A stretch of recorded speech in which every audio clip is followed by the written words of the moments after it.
India करे अड्डा 24/7 पर तैयारी। Adda 24/7, India number 1 government job preparation app.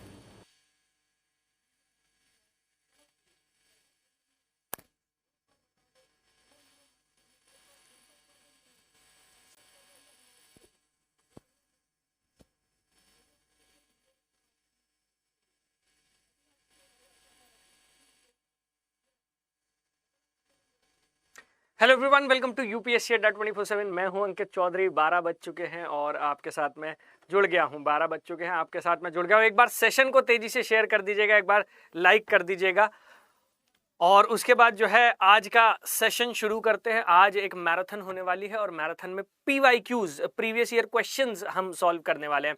बहुत दिनों से थ्योरी तो हम पढ़ रहे हैं, अलग अलग कॉन्सेप्ट्स हम समझ रहे हैं, लेकिन आज वो कॉन्सेप्ट अप्लाई कैसे किए जाते हैं, यूपीएससी में किस प्रकार के सवाल आते हैं। और देखिए, कोई अहरे गहरे सवाल नहीं होने वाले, ऐसे वैसे सवाल नहीं है। सारे के सारे क्वेश्चंस जो आज हम करने वाले हैं वो प्रीवियस ईयर क्वेश्चन है, पिछले कुछ सालों में यूपीएससी में आए हुए। 2022 का पेपर, 2021, 2020, तो इन तीनों सालों में जो आपके पॉलिटी के क्वेश्चंस आए हैं, आज हम वो करने वाले हैं, वो समझने वाले हैं। इससे हमें आइडिया लगेगा कि यूपीएससी किस टाइप के क्वेश्चंस पूछती है। पॉलिटी की जब हम बात करते हैं, जो हम पढ़ रहे हैं, जो भी टॉपिक्स हम पढ़ रहे हैं, वो किस तरीके से हमारे एग्जाम पॉइंट ऑफ व्यू से रेलिवेंट हो जाते हैं, ये सारी नॉलेज, ये सारी बातें आज हमें पता लग जाएंगी। तो जो मेरे साथ जुड़ गया, मैं एक बार फिर से कहूंगा कि भाई संडे का दिन है। देखिए, संडे के दिन स्पेशली हम स्टूडियो तक आते हैं, अपना घर छोड़ के। हम भी छुट्टी मना सकते हैं, हम भी संडे एंजॉय कर सकते हैं, लेकिन आपकी तैयारी को और स्ट्रांग बनाने के लिए संडे के दिन भी हम पढ़ाने आते हैं। तो संडे के दिन तो स्पेशल जोश दिखना चाहिए, संडे के दिन तो ज्यादा बच्चे दिखने चाहिए क्लास में। तो एक बार सेशन को तेजी से शेयर कर दीजिएगा, एक बार लाइक कर दीजिएगा और फिर शुरुआत करते हैं पहले सवाल से। फर्स्ट क्वेश्चन आपकी स्क्रीन पर, चलिए मैं प्रेजेंट कर देता हूं। आई होप आप रेडी हैं पहले सवाल के लिए। पहला क्वेश्चन आपकी स्क्रीन पर प्रेजेंट कर रहा हूं, ये लीजिए भाई, पहला क्वेश्चन, फर्स्ट क्वेश्चन। और इंग्लिश हिंदी दोनों में, घबराना मत। पहले इंग्लिश में है स्लाइड, क्योंकि यूपीएससी आपको पता ही है, यूपीएससी के क्वेश्चन कोई छोटे क्वेश्चन होते नहीं, बड़े क्वेश्चन होते हैं यूपीएससी के।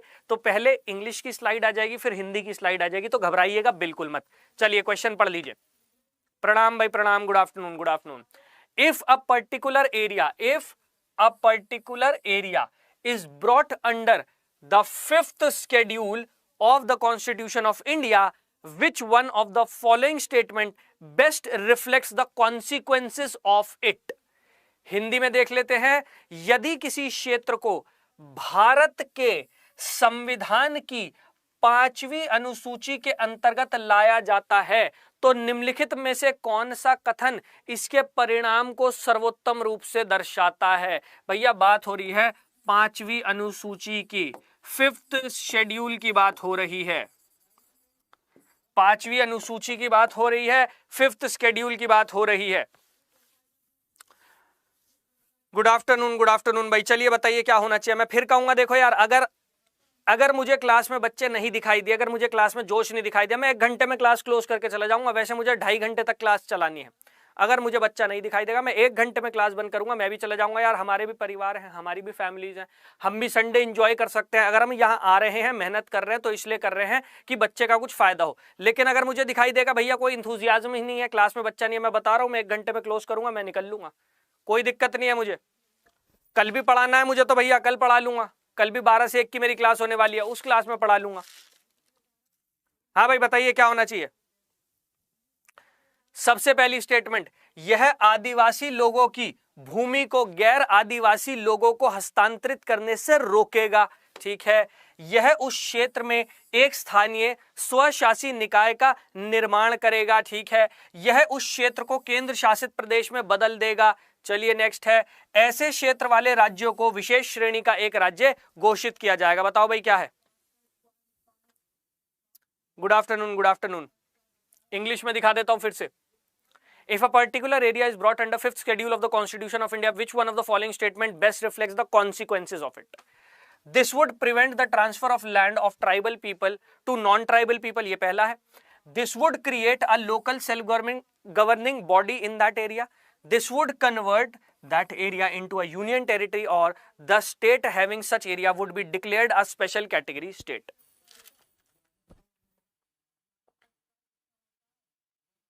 बताइए भाई।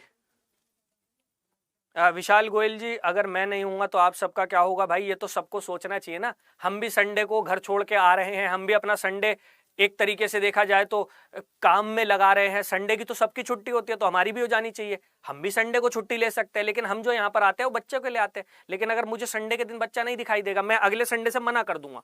मैं साफ साफ कह दूंगा कि भाई मैं तो संडे को क्लास नहीं लूंगा, क्योंकि बच्चे तो आते नहीं है, ये तो नवाब है। इनको तो ये लगता है संडे की तो छुट्टी है, संडे को छुट्टी बनाते हैं, घर पे बैठ के भी वीडियो देखने में इन्हें प्रॉब्लम होती है। तो भाई मैं नेक्स्ट संडे से मना कर दूंगा, मेरी क्लास मत लगाना, अपने आप देख लेंगे बच्चे अपना, क्योंकि संडे को मैं अपना संडे वेस्ट नहीं करूंगा। मैं साफ बता रहा हूं, देखो आज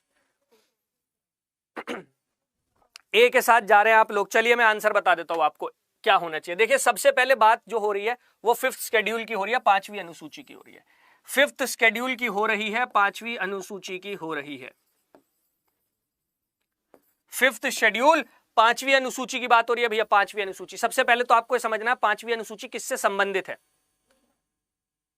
ठीक है। सबसे पहले आपको यह समझना है 5वीं अनुसूची किससे संबंधित है, 5th शेड्यूल किससे संबंधित है। बच्चे 5वीं अनुसूची 5th शेड्यूल जो है वो शेड्यूल्ड एरियाज और शेड्यूल्ड ट्राइब से रिलेटेड है। Scheduled areas and scheduled tribe. Bharat में जो जनजातीय रहती हैं और जनजातीय जिन क्षेत्रों में रहती है उन्हें कहा जाता है जनजातीय क्षेत्र, शेड्यूल्ड एरियाज। तो 5वीं अनुसूची 5th शेड्यूल जो है वो किससे रिलेटेड है, वो शेड्यूल्ड एरियाज और शेड्यूल्ड ट्राइब से संबंधित है। सबसे पहली चीज तो ये। अब हमें यहां पर ये ढूंढना है कि शेड्यूल्ड एरिया और शेड्यूल्ड ट्राइब की कहां बात हो रही है। हमें सिर्फ ये ढूंढना है शेड्यूल्ड एरिया और शेड्यूल्ड ट्राइब की बात कहां पर हो रही है। देखिए सबसे पहले तो this would prevent the transfer of land of tribal people to non tribal. एक तो यहां ट्राइबल्स की बात हो रही है। This would create a local self governing body in that area. चलिए इसमें इन दैट एरिया कह दिया गया है, इसमें शेड्यूल्ड एरिया डायरेक्टली मेंशन नहीं किया गया, ठीक है। This would convert that area into union territory. Union territory की तो यहां पर बात ही नहीं है, शेड्यूल्ड एरिया शेड्यूल्ड ट्राइब्स की बात है, तो इसको हटा देते हैं। The state having such area would be declared special category. Special category कोई बात नहीं हो रही है, यहां पर बात हो रही है शेड्यूल्ड एरिया और शेड्यूल्ड ट्राइब की बात हो रही है, ठीक है। शेड्यूल्ड एरिया शेड्यूल्ड ट्राइब की बात हो रही है। अब यहां पर हमारे पास दो ऑप्शन आ जाते हैं। सबसे पहली चीज तो मैं आपको सेकंड ऑप्शन क्लियर कर देता हूं। देखिए होता क्या है, हमारे यहां पंचायती राज व्यवस्था है, पंचायती राज। हमारे यहां पंचायतों का प्रावधान है, पंचायती राज एरियाज। हमारे यहां ये जो पंचायत है इससे संबंधित 73rd अमेंडमेंट आया। 73rd अमेंडमेंट, 73rd अमेंडमेंट में लिखा है कि 73वां संविधान संशोधन अधिनियम जो है, 73rd अमेंडमेंट एक्ट जो है, ये डायरेक्टली शेड्यूल्ड एरिया पे लागू नहीं होता, लेकिन संसद पार्लियामेंट कानून बनाकर जो हमारी पंचायत है उसके प्रावधानों को लागू कर सकती है। किस पर, शेड्यूल्ड एरियाज पर, ठीक है। दोबारा रिपीट कर देता हूं, हमारे यहां 3rd लेवल ऑफ गवर्नमेंट भी स्टैब्लिश किया गया है जिसे हम कहते हैं पंचायती राज व्यवस्था। वो पंचायती राज व्यवस्था किसके थ्रू स्थापित की गई है, 73rd अमेंडमेंट एक्ट के थ्रू। 73rd अमेंडमेंट एक्ट में ये बात लिखी हुई है कि 73वां संविधान संशोधन अधिनियम जो है इसके प्रावधान सीधे तौर पर शेड्यूल्ड एरिया जो होते हैं उन पर लागू नहीं होते, लेकिन हां देश की संसद कानून बनाकर इन क्षेत्रों पर पंचायतों के प्रावधान को लागू कर सकती है। और पार्लियामेंट ने ऐसा कानून बनाया है। कहां बनाया है, उसका नाम है पेसा एक्ट। पेसा बनाया गया था 1996 में, 1996 में। 1996 में पेसा एक्ट बनाया गया था। पेसा की फुल फॉर्म है panchayat extension to scheduled areas act. इस एक्ट के जरिए, इस अधिनियम के जरिए पंचायतों के प्रावधान को जो 5वीं अनुसूची है, 5th शेड्यूल है, उसके एरियाज पर लागू किया जाता है, जिन्हें कहा जाता है शेड्यूल्ड एरिया। तो बी वाला जो है वो नहीं होगा। बी तो किससे संबंधित है, बी संबंधित है आपके पेसा से। किससे संबंधित है, पेसा से संबंधित है। Panchayat extension to scheduled area act है पेसा एक्ट। पेसा एक्ट ने पंचायत के प्रावधानों को हमारे शेड्यूल्ड एरिया जो है उनके ऊपर लागू करवाया है। बच क्या गया मेरे पास, ए बच गया। पहली बात तो इसका आंसर है ए, इसका करेक्ट आंसर है ए। अब जिसे नहीं पता है मेरी बात गौर से सुन लीजिएगा, जिसको नहीं पता है मेरी बात गौर से सुन लीजिएगा। 5वीं अनुसूची की बात हो रही है, 5th शेड्यूल की बात हो रही है। 5वीं अनुसूची देखिए, 5वीं अनुसूची संबंधित है शेड्यूल्ड एरियाज और शेड्यूल्ड ट्राइब्स। शेड्यूल्ड एरियाज और शेड्यूल्ड ट्राइब्स, जिन क्षेत्रों में हमारे जनजातीय लोग रहते हैं, शेड्यूल्ड ट्राइब्स रहती हैं, उन्हें डिक्लेयर किया जा सकता है scheduled area. Scheduled area declare कौन करता है? वो करते हैं भारत के राष्ट्रपति, द प्रेसिडेंट ऑफ इंडिया। किसी क्षेत्र को, किसी एरिया को शेड्यूल्ड एरिया डिक्लेयर कौन करता है? वो करते हैं भारत के राष्ट्रपति, the president of India. Declare कौन करता है? इन्हें डिक्लेयर करते हैं भारत के राष्ट्रपति। और शेड्यूल्ड एरियाज जो होते हैं, 5वीं अनुसूची जो दी गई है उसके अंतर्गत जो शेड्यूल्ड एरियाज होते हैं वहां पर गवर्नर को यह पावर होती है, वहां पर गवर्नर जो होते हैं, गवर्नर को यह शक्ति दी जाती है कि गवर्नर वहां पर लैंड ट्रांसफर जो होता है, भूमि का स्थानांतरण, उसको विनियमित कर सकते हैं, उसे रेगुलेट कर सकते हैं। और देखो पहला ऑप्शन यही कह रहा है, यह आदिवासी लोगों की भूमि को गैर आदिवासी लोगों को हस्तांतरित करने से रोकेगा। गवर्नर को यह पावर दी गई है कि ट्रांसफर ऑफ लैंड जो होता है, भूमि का हस्तांतरण, उसको विनियमित कर सकते हैं, जिससे कि जो भूमि जनजातीय लोगों की है वो गैर जनजातीय लोगों के पास ना चली जाए। तो इसका करेक्ट आंसर क्या हो गया? ए हो गया। 2022 में आया था क्वेश्चन, इसी बार जो प्रीलिम्स हुआ था उसमें क्वेश्चन आया था। नेक्स्ट की तरफ बढ़ रहे हैं, चलिए नेक्स्ट की तरफ बढ़ रहा हूं। 2022 का ही क्वेश्चन है, 2022 मैं देख रहा हूं। देखो मैंने पहले भी कहा है आपसे, मैं 1 घंटे तक देखूंगा, अगर मुझे लगेगा क्लास में बच्चा नहीं है, मैं 1 घंटे बाद क्लास बंद करूंगा, मैं चला जाऊंगा। मैं साफ बता रहा हूं भाई, ऐसा है, मेहनत करते हैं तो मेहनत इसलिए की जाती है कि बच्चे तक वो मेहनत पहुंचे। लेकिन अगर संडे के दिन आने को तैयार नहीं है आप लोग, तो हम भी बेवकूफ नहीं है कि यहां आके खड़े होंगे अपना संडे बेकार करेंगे। हम ये सोच के आते हैं यहां पर कि हम आएंगे, बच्चा हमारे साथ जुड़ेगा, मेहनत करेंगे, बच्चे का एग्जाम क्लियर करवाएंगे। लेकिन अगर नहीं आना है तो यार साफ बात बता दो, हम अपना संडे क्यों खराब करें फिर आप लोगों के लिए? मंडे टू सैटरडे तो आपके लिए लगाते ही है ना अपनी मेहनत, तो हम संडे अपनी फैमिली को दिया करेंगे, हम भी संडे से को काम नहीं किया करेंगे। मैं देख रहा हूं, मैं साफ बात बोल रहा हूं आज। Next question, consider the following statement, consider the following statement, निम्नलिखित कथनों पर विचार कीजिए। हिंदी में भी दिखा देता हूं भाई, देख लीजिए। निम्नलिखित कथनों पर विचार कीजिए, 2022 में आया हुआ क्वेश्चन है, 2022 में आया हुआ क्वेश्चन है।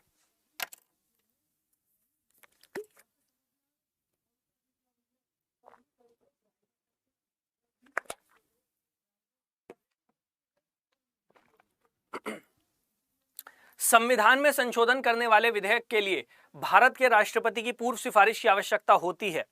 जब कोई संविधान संशोधन विधेयक भारत के राष्ट्रपति के समक्ष प्रस्तुत किया जाता है। अच्छा, constitutional amendment, amendment of the constitution,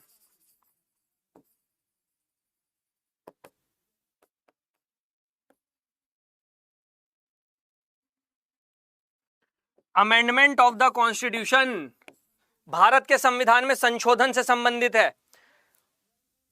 और जरा यहां पर एक चीज और देखना, यहां पर एक चीज और देखना, मैंने आपको हाई यील्डिंग टॉपिक्स बताए हैं, मैंने आपको इंपॉर्टेंट टॉपिक्स बताए हैं, मैंने आपको कई बार इंपॉर्टेंट टॉपिक्स बताए हैं, जिन इंपॉर्टेंट टॉपिक्स से सबसे ज्यादा क्वेश्चन बनते हैं और क्वेश्चन बनने के चांसेस होते हैं। ठीक है, मैंने आपको हाई यील्डिंग टॉपिक बताए थे, इंपॉर्टेंट टॉपिक, इंपॉर्टेंट टॉपिक बताए थे। आप ये देखना कितने क्वेश्चन उन इंपॉर्टेंट टॉपिक से पूछे जाते हैं। आप ये बात देखिएगा कितने क्वेश्चन उन इंपॉर्टेंट टॉपिक से पूछे जाते हैं। अमेंडमेंट बता, हमने अमेंडमेंट के बारे में पढ़ा है, हमने अमेंडमेंट की पूरी प्रक्रिया क्या होती है उस पूरी प्रक्रिया के बारे में पढ़ा है। अमेंडमेंट के बारे में कहां दिया गया है? आर्टिकल नंबर बताओगे जरा मुझे, आर्टिकल नंबर कौन सा है? संविधान में संशोधन की प्रक्रिया कहां पर दी गई है? जरा आप मुझे बताओगे संविधान में संशोधन की प्रक्रिया कहां दी गई है? अनुच्छेद 368 में क्या कहा गया है? संविधान में अगर संशोधन करना है, कॉन्स्टिट्यूशन में अगर अमेंडमेंट करना है तो क्या करना पड़ेगा? बिल लाना पड़ेगा। क्या करना पड़ेगा? बिल लाना पड़ेगा। बिल कहां पर आ सकता है? संसद में आएगा, पार्लियामेंट में। क्या जरूरी है कि लोकसभा में ही लाया जाए या राज्यसभा में ही लाया जाए? पार्लियामेंट से हमारा मतलब क्या है? लोकसभा में भी आ सकता है, राज्यसभा में भी आ सकता है। ठीक है, बिल को जो पास करना पड़ेगा उसके लिए क्या चाहिए?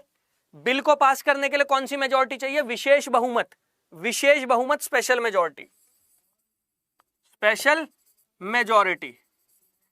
एक बार ये बिल विशेष बहुमत से, एक बार ये बिल विशेष बहुमत स्पेशल मेजॉरिटी से पास हो गया और राष्ट्रपति को हमने सौंप दिया, राष्ट्रपति के पास भेज दिया, क्या राष्ट्रपति के पास यह अधिकार है कि वो बिल पे साइन करने से मना कर दे या फिर वो बिल को वापस भेज दे? बिल को वापस भेज दे रिकंसिडरेशन के लिए, कोई अधिकार नहीं है। प्रेसिडेंट के पास आएगा और प्रेसिडेंट को साइन करने ही पड़ेंगे। क्यों करने पड़ेंगे? क्योंकि 24th अमेंडमेंट एक्ट ने ऐसा कहा है, याद है सबको? 24th कॉन्स्टिट्यूशनल अमेंडमेंट एक्ट 1971 में आया था। 1971 में 24वां संविधान संशोधन अधिनियम लाया गया था, कांग्रेस की सरकार थी। वहां पर क्या प्रावधान कर दिया कि संवैधानिक संशोधन अधिनियम अगर पास होकर आएगा राष्ट्रपति के पास तो राष्ट्रपति को उस पर हस्ताक्षर करने पड़ेंगे, मना नहीं कर सकते। अब देख लेते हैं क्या क्या कहा गया है, पूरी प्रक्रिया हमारे सामने है, देख लेते हैं क्या क्या कहा गया है। एक सेकंड, स्टूडियो में भी इतने तामझाम है कि क्या ही बताएं आपको। हाँ भाई, संविधान में संशोधन करने वाले विधेयक के लिए भारत के राष्ट्रपति की पूर्व सिफारिश की आवश्यकता होती है। क्या कॉन्स्टिट्यूशनल अमेंडमेंट बिल को पार्लियामेंट में लाने से पहले राष्ट्रपति की पूर्व सहमति चाहिए होती है? मेरे हिसाब से तो नहीं चाहिए होती। पहली स्टेटमेंट तो गलत हो गई, राष्ट्रपति की पूर्व सहमति तो हमें नहीं चाहिए होती। जब कोई संविधान संशोधन विधेयक भारत के राष्ट्रपति के समक्ष प्रस्तुत किया जाता है तो भारत के राष्ट्रपति के लिए अपनी सहमति देना अनिवार्य होता है। बिल्कुल सही बात है। अभी हमने देखा 24वां संविधान संशोधन अधिनियम, 24th कॉन्स्टिट्यूशनल अमेंडमेंट एक्ट अभी हमने देखा। चलिए ठीक है, एक संविधान संशोधन विधेयक को लोकसभा और राज्यसभा दोनों द्वारा विशेष बहुमत से पारित किया जाना चाहिए, ठीक है, और संयुक्त बैठक का कोई प्रावधान नहीं है, बिल्कुल सही बात। क्या कॉन्स्टिट्यूशनल अमेंडमेंट बिल के केस में कोई ज्वाइंट सिटिंग है, कोई संयुक्त बैठक है? नहीं है, तो ज्वाइंट सिटिंग का भी कोई प्रोविजन नहीं है, संयुक्त बैठक का कोई प्रावधान नहीं है, तो बिल्कुल ठीक बात है। तो 2 और 3 कहां पर है? 2 और 3 बी हो गया, बी हो गया। अब बताओ कोई डिफिकल्ट क्वेश्चन था? कोई डिफिकल्ट क्वेश्चन था? नहीं था। 2022 में ही आया है। बहुत सारे बच्चे कह रहे थे सर ऑप्शंस ऐसे आए थे, एलिमिनेशन नहीं हो पा रहा था। भाई मैंने आपको 2 क्वेश्चन दिखाए हैं, मेरे हिसाब से तो अभी तक पॉलिटी का कोई भी दोनों में से ऐसा क्वेश्चन नहीं है जहां पर एलिमिनेशन ना लग सके और जो ना हो सके। ये भी हो गया, ये लो, बी भी हो गया, बी भी हो गया, ठीक है, बी भी हो गया। चलिए नेक्स्ट क्वेश्चन को देखते हैं। 2 क्वेश्चन देख चुके हैं हम और मेरे हिसाब से 2 के 2 क्वेश्चन ऐसे हैं जो इजी हैं, 2 के 2 क्वेश्चन ऐसे हैं जो पहले से ही पता थे इस एरिया में से बन जाएगा। और फिर भी अगर नहीं प्रिपेयर करके जाते बच्चे तो फिर पेपर डिफिकल्ट लगता है, बट ये क्वेश्चन कोई डिफिकल्ट नहीं थे। चलिए आगे आ जाते हैं।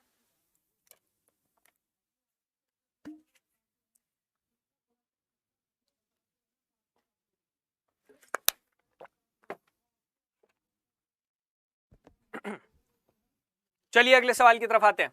2022 फिर से, consider the following statement, the constitution of India classifies ministers into, ठीक है भाई, ये आ गया है काउंसिल ऑफ मिनिस्टर और पार्लियामेंट दोनों का कंबाइन,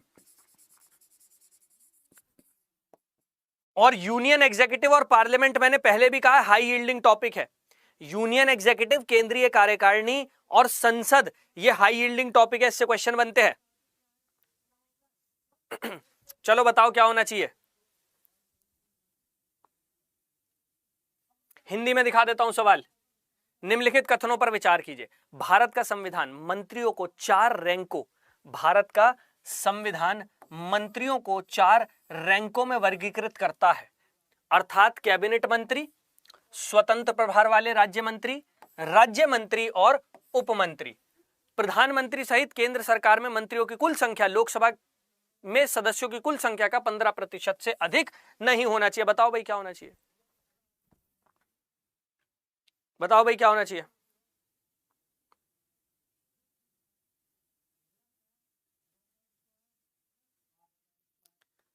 देखो ये मैंने आपको पहले भी बताया था कि हमारे यहाँ क्या होता है, हमारे यहाँ अलग अलग कैटेगरी के मंत्री होते हैं। हमने समझी है ना बात, हमारे यहाँ अलग अलग कैटेगरी के मंत्री होते हैं। जैसे अगर बात की जाए, कैबिनेट मंत्री होते हैं, कैबिनेट मिनिस्टर होते हैं, कैबिनेट मिनिस्टर के साथ साथ हमारे राज्य मंत्री होते हैं, मिनिस्टर ऑफ स्टेट कहा जाता है जिन्हें, मिनिस्टर ऑफ स्टेट कहा जाता है जिन्हें। ऐसे ही फिर होते हैं डेप्यूटी मिनिस्टर, डेप्यूटी मिनिस्टर, अब एक बात बताओ, हमने कॉन्स्टिट्यूशन पढ़ा, हमने पार्लियामेंट से रिलेटेड कॉन्स्टिट्यूशन के प्रावधान भी पढ़े, हमने आर्टिकल 74 भी पढ़ा, आर्टिकल नंबर 74, हमने आर्टिकल 75 भी पढ़ा, और मैंने आपसे कहा था कि पार्लियामेंट से संबंधित यही दो मेन आर्टिकल हैं, ठीक है, जो बातें कर रहे हैं पार्लियामेंट से रिलेटेड। ज्यादा प्रोविजन तो किए नहीं गए, ज्यादा बातें तो की नहीं गए संविधान में, लेकिन हाँ कुछ बातें की गई हैं, कुछ प्रोविजंस किए गए, जैसे आर्टिकल 74 और 75। आर्टिकल 74 क्या कहता है? Council of minister. क्या कहीं आर्टिकल 74 में हमने एक क्लासिफिकेशन पढ़ा? क्या कहीं आर्टिकल नंबर 74 में हमने ये क्लासिफिकेशन पढ़ा? क्या कहीं 75 में हमने क्लासिफिकेशन पढ़ा? क्या 75 में हमने ये क्लासिफिकेशन पढ़ा? हमने कहीं भी नहीं पढ़ा। क्यों? क्योंकि संविधान में ऐसा कोई वर्गीकरण है ही नहीं, संविधान में ऐसा कोई क्लासिफिकेशन है ही नहीं। हमने देखा था ये कौन डिसाइड करता है? ये सरकार या फिर प्रधानमंत्री डिसाइड करते हैं कि भाई कितने मंत्री होंगे, कौन कैबिनेट मंत्री होगा, कौन राज्य मंत्री होगा, कौन स्वतंत्र प्रभार का राज्य मंत्री होगा, कौन डिप्टी मिनिस्टर होगा। ये संविधान नहीं डिसाइड कर रहे हैं, कौन डिसाइड कर रहे हैं? ये डिसाइड करती है गवर्नमेंट या फिर प्रधानमंत्री जो है वो डिसाइड करते हैं। हमने ये बात पढ़ी थी। तो कॉन्स्टिट्यूशन में तो ऐसा कुछ भी नहीं है। यहां पर क्या कहा गया? भारत का संविधान मंत्रियों को 4 रैंकों में वर्गीकृत करता है। गलत। हाँ, ये सही बात है, ये सही बात है अपने आप में कि मंत्रियों की 4 श्रेणियां होती हैं, 4 कैटेगरी होती है। कैबिनेट मंत्री होते हैं, स्वतंत्र प्रभार के राज्य मंत्री होते हैं, राज्य मंत्री होते हैं और डिप्टी मंत्री होते हैं। ये 4 कैटेगरीज होती जरूर है, लेकिन संविधान में कहीं नहीं दी गई। पहली स्टेटमेंट गलत, उड़ा दो। सेकंड पर आ जाओ। आपको याद होगा आपको याद होगा मैंने एक बात बोली थी। मैंने आपसे कहा था कि 1990s का जो दौर है भारत की राजनीति में, it is an era of turbulence. Bharat की राजनीति में वो उथल पुथल का दौर है। भारत की राजनीति में उथल पुथल का दौर है। कौन सा वाला? 1990 का। ऐसा क्यों? क्योंकि वहां पर क्या था, किसी भी पॉलिटिकल पार्टी को मेजॉरिटी नहीं मिलती थी, बहुमत नहीं मिलता था। किसी भी राजनीतिक दल को बहुमत नहीं मिलता था, मेजॉरिटी नहीं मिलती थी। और क्योंकि किसी भी राजनीतिक दल को मेजॉरिटी नहीं मिलती थी तो क्या होता था? मिलीजुली सरकारें बनती थी, कोएलिशन गवर्नमेंट जिन्हें कहा जाता है। और कोएलिशन गवर्नमेंट की वजह से क्या हो रहा था? काउंसिल ऑफ मिनिस्टर का साइज बहुत बड़ा हो गया था। काउंसिल ऑफ मिनिस्टर जो है इसका साइज बहुत बड़ा हो गया था। और जब काउंसिल ऑफ मिनिस्टर का साइज बड़ा हो जाएगा तो कहीं ना कहीं ये सरकार की एफिशिएंसी जो है उसको हैम्पर करेगा, उसे अफेक्ट करेगा। इसी वजह से आगे चलकर 2003 में 2003 में 91st कॉन्स्टिट्यूशनल अमेंडमेंट एक्ट के through 91st constitutional amendment act के थ्रू क्या प्रोविजन किया गया था? प्रोविजन यह किया गया था कि काउंसिल ऑफ मिनिस्टर का साइज लोकसभा की कुल सदस्यता का 15% से ज्यादा नहीं हो सकता। मंत्री परिषद का आकार, काउंसिल ऑफ मिनिस्टर का साइज जो हमारी लोकसभा है, लोकसभा की कुल सदस्यता के 15% से ज्यादा नहीं हो सकता। यह प्रावधान किया गया था। प्रधानमंत्री सहित केंद्र सरकार में मंत्रियों की कुल संख्या लोकसभा में सदस्यों की कुल संख्या के 15% से अधिक नहीं होनी चाहिए। बिल्कुल सही बात है। कब किया गया है? 2003 में किया गया है। किसके जरिए किया गया? 91st कॉन्स्टिट्यूशनल अमेंडमेंट एक्ट के जरिए किया गया। क्या हो जाएगा? बी हो जाएगा करेक्ट आंसर। बी हो जाएगा करेक्ट आंसर। बोलो कहीं डिफिकल्टी? बताओ, बोलो कहीं डिफिकल्टी इस क्वेश्चन में? मुझे नहीं लगता है कोई डिफिकल्ट क्वेश्चन था। It is an easy question. हमने सारी चीजें पढ़ी हैं, पहले भी पढ़ी थी एग्जाम से, अब दोबारा 2023 के लिए भी हम ये सारी चीजें कवर कर रहे हैं। हमने आर्टिकल 74 भी पढ़ा, 75 भी पढ़ा, हमने 91st कॉन्स्टिट्यूशनल अमेंडमेंट एक्ट के बारे में पढ़ा। सारी चीजें हमने पढ़ी है। इजी है क्वेश्चन। चलिए आगे बढ़ते हैं नेक्स्ट क्वेश्चन की तरफ। 2022 का सवाल है ये भी। 2022 सबसे पहले 2022 का जो पेपर है उसके क्वेश्चन करा रहा हूं, उसके बाद आगे कराऊंगा। चलो भाई नेक्स्ट। मैं फिर कह रहा हूं, देखो मैं फिर कह रहा हूं, मेरे हिसाब से तो भैया देखो आसान होता है ये एग्जाम। हाँ, हो सकता है आप लोग अभी भी कहो कि सर नहीं डिफिकल्ट होता है, डिफिकल्टी होती है एग्जाम में। मेरे हिसाब से एग्जाम आसान है, लेकिन एग्जाम कब है?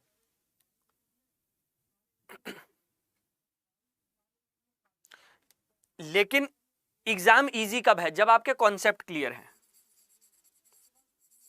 जब आपके कॉन्सेप्ट्स जो है ना उन पे आपकी मजबूत पकड़ है। अगर कॉन्सेप्ट्स क्लियर हैं, अगर चीजें आती हैं, अगर आप प्रिडिक्ट कर पाते हैं कहां से क्वेश्चन आएगा कहां से नहीं आएगा, देन इट इज इजी। अगर ऐसा नहीं है तो फिर ये डिफिकल्ट है एग्जाम। चलो नेक्स्ट क्वेश्चन, हिंदी में देख लो अब। अरे हिंदी में दिया हुआ है क्या? अच्छा हिंदी में दिया हुआ है, माय बैड, सॉरी, हिंदी में भी दिया हुआ है। चलिए देखते हैं, which of the following is are exclusive power of Lok Sabha. भाई लोकसभा की एक्सक्लूसिव पावर कौन से टॉपिक से है? क्वेश्चन सबसे पहले सवाल कौन से टॉपिक से है? सवाल है पार्लियामेंट से। मैंने आपको लगभग 9-10 टॉपिक बताए हैं, मैंने आपको 9-10 टॉपिक बताए हैं पूरी पॉलिटी के, उसी में से सवाल आ रहे हैं। अभी भी आप देख लो, इससे पहले भी जो था वो पार्लियामेंट और council of minister union executive से संबंधित था। ये वाला सवाल भी जो है ये भी संसद से संबंधित है, पार्लियामेंट से संबंधित है। क्वेश्चन क्या है? Which of the following is are the exclusive power of Lok Sabha. देखिए हमारे यहां बाई कैमरल लेजिस्लेचर है, हमारे यहां बाई कैमरल लेजिस्लेचर है। बाई कैमरल का मतलब क्या होता है? बाई कैमरल का मतलब होता है द्वि सदनवाद, दो सदन। क्या? द्वि सदनवाद, दो सदन, टू हाउसेज, दो सदन। कौन कौन से हैं भारत में? लोकसभा है और राज्यसभा है। अब लोकसभा और राज्यसभा को दोनों को शक्तियां तो प्रदान की गई हैं, ठीक है, लोकसभा और राज्यसभा को शक्तियां तो प्रदान की गई हैं, लेकिन कुछ मामलों में लोकसभा की ज्यादा शक्ति है, राज्यसभा की कम है। सवाल जो है लगभग उसी चीज पर आधारित है, which of the following is are exclusive power. Exclusive, निम्नलिखित में से क्या लोकसभा की अनन्य शक्ति। अनन्य शक्ति का मतलब क्या है? यह शक्ति केवल लोकसभा के पास है, यह शक्ति राज्यसभा के पास नहीं है। This power lies only with the Lok Sabha and not with the Rajya Sabha. यह सवाल यह है, ठीक है। अब देख लेते हैं ऑप्शंस को। सबसे पहले to ratify the declaration of emergency. एक बात बताओ, मैंने आपको इमरजेंसी चैप्टर बताया था, हमने इमरजेंसी चैप्टर पढ़ा था, इमरजेंसी आपातकाल। हमने देखा था कि भारत में 3 प्रकार का आपातकाल लग सकता है। एक होता है आपका नेशनल इमरजेंसी, राष्ट्रीय आपातकाल, नेशनल इमरजेंसी, राष्ट्रीय आपातकाल। दूसरा कौन सा होता है? दूसरा होता है स्टेट इमरजेंसी, या फिर कॉन्स्टिट्यूशनल इमरजेंसी, या फिर राष्ट्रपति शासन। कॉन्स्टिट्यूशनल इमरजेंसी जिसे हम कहते हैं राष्ट्रपति शासन, और फिर होती है आपकी फाइनेंशियल इमरजेंसी, वित्तीय आपातकाल। फाइनेंशियल इमरजेंसी, वित्तीय आपातकाल।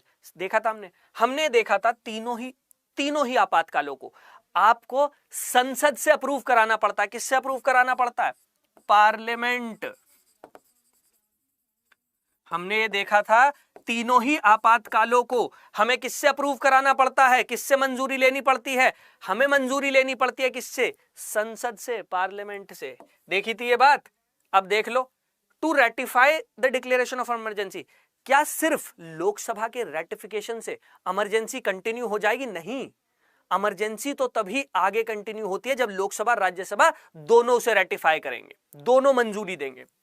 पहली वाली स्टेटमेंट एक्सक्लूसिव पावर नहीं है, अनन्य शक्ति नहीं है, यह पावर तो राज्यसभा के पास भी है कि वो इमरजेंसी को रेटिफाई करे। फिर है third, to impeach the president of India. हमने भारत के राष्ट्रपति का महाभियोग भी पढ़ा था, इंपीचमेंट भी पढ़ा था। हमने भारत के राष्ट्रपति का महाभियोग भी पढ़ा था, इंपीचमेंट भी पढ़ा था। देखो मैंने आपसे कहा था मुझे अगर बच्चे नहीं दिखाई देंगे क्लास में 1 घंटे में मैं चला जाऊंगा। अभी भी मैं देख रहा हूं 80 के आसपास बच्चे की संख्या है। जब मैं 12 से 1 का सेशन लेता हूं ना डेली, मंडे टू सैटरडे, तब भी क्लास में 130-140 बच्चा होता है। संडे के दिन अलग से टाइम निकाल के आए हैं, हमारी भी फैमिलीज है, हम भी बाहर जा सकते हैं, संडे एंजॉय कर सकते हैं। हम यहाँ आते हैं, मेहनत करते हैं इसलिए कि आपका एग्जाम क्लियर होगा। अगर आप ही हमारा साथ नहीं देना चाहेंगे तो क्लियर बात बता रहा हूं भैया, अगले संडे से मैं क्लास नहीं लूंगा। मैं साफ बात बोल के जा रहा हूं आज, याद रखिएगा मेरी बात। अगर नहीं दिखेंगे 1 घंटे में क्लास बंद करूंगा, आप देखिएगा। इंपीचमेंट, हमने इंपीचमेंट प्रेसिडेंट का पढ़ा था। आर्टिकल नंबर कौन सा था? आर्टिकल नंबर था 61। आर्टिकल नंबर कौन सा था? आर्टिकल नंबर था 61, जिसमें राष्ट्रपति के महाभियोग का प्रावधान किया गया, इंपीचमेंट ऑफ प्रेसिडेंट दिया गया। हमने इंपीचमेंट ऑफ प्रेसिडेंट पढ़ा था।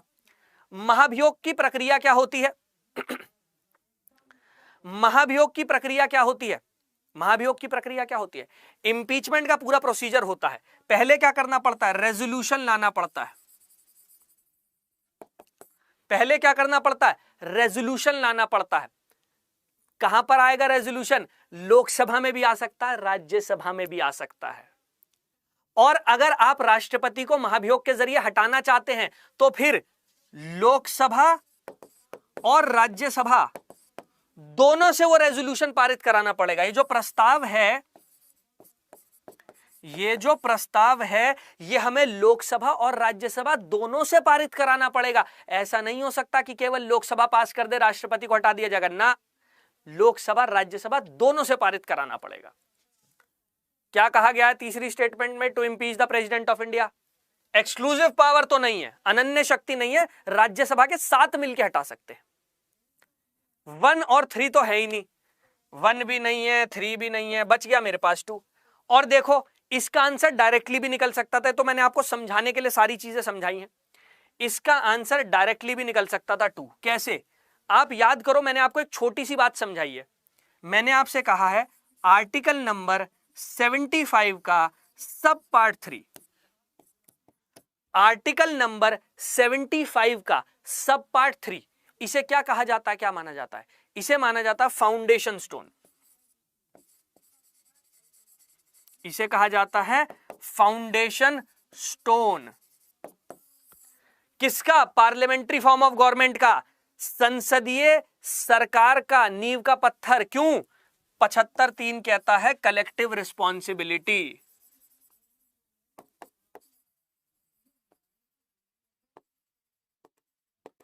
सामूहिक उत्तरदायित्व। कौन किसके प्रति उत्तरदायी है? लोकसभा सामूहिक रूप से,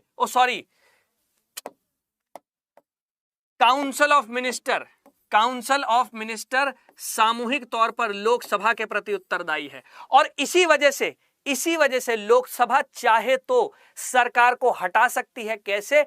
अविश्वास प्रस्ताव पारित करके, नो कॉन्फिडेंस मोशन पारित करके। कहां दिया गया? ये रहा बी में।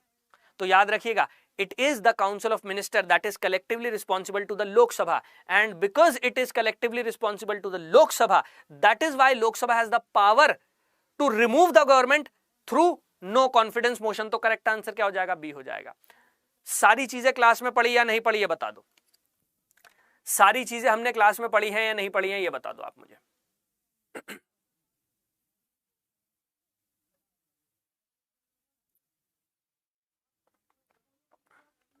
बोलो भाई, सारी चीजें हमने क्लास में पढ़ी है या नहीं पढ़ी है?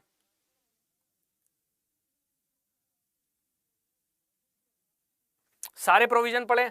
चलो नेक्स्ट क्वेश्चन। ये भी 2022 का सवाल है, 2022 का सवाल है। चलिए भाई, ये तो अभी रिसेंटली भी पढ़ रहे हैं हम। ये क्वेश्चन हम रिसेंटली भी क्लास में पढ़ रहे हैं। देखो क्वेश्चन,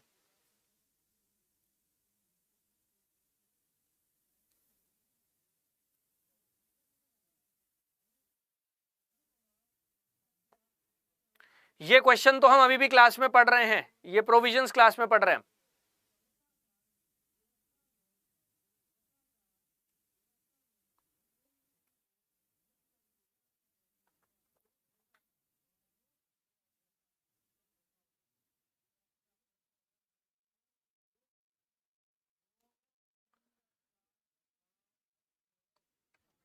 बताओ भाई क्या होना चाहिए? बी, सी?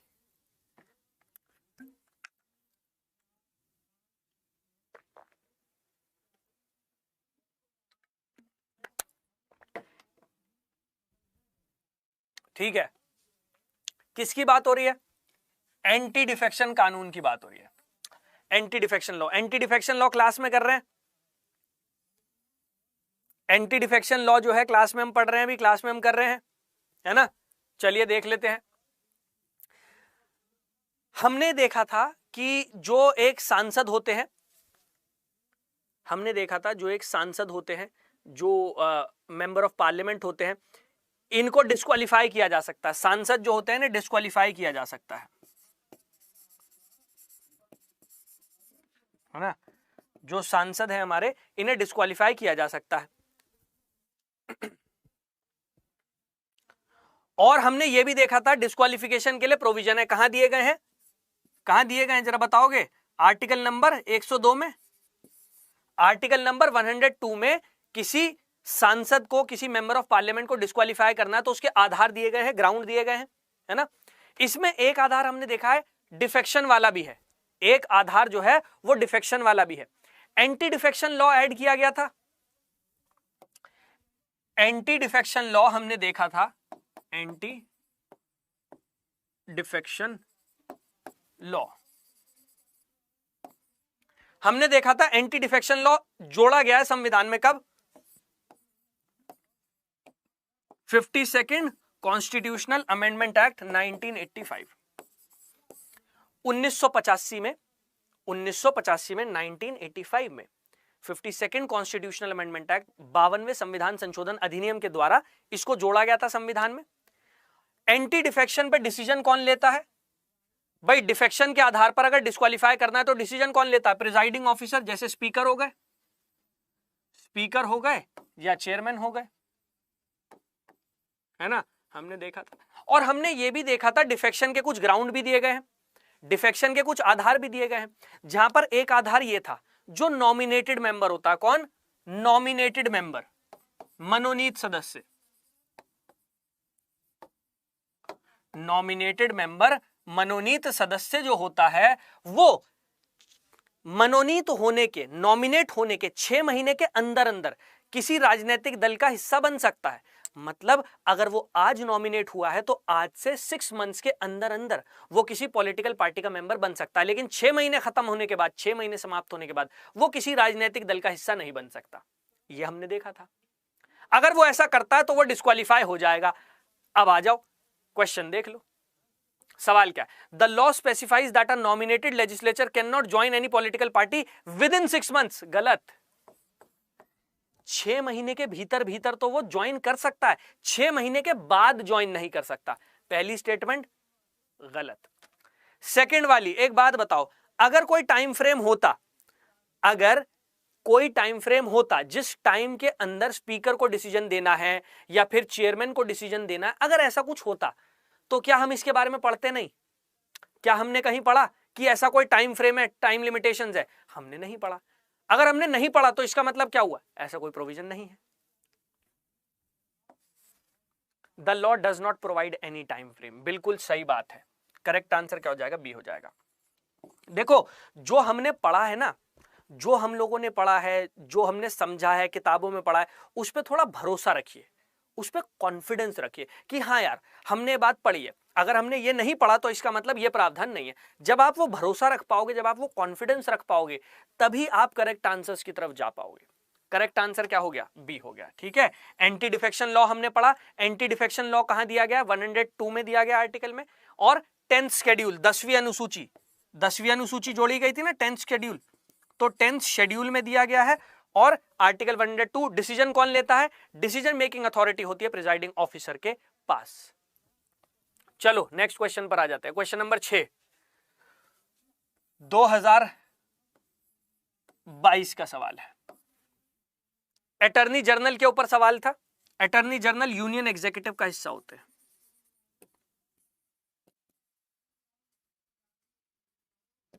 ये यूनियन एग्जीक्यूटिव का हिस्सा होते हैं।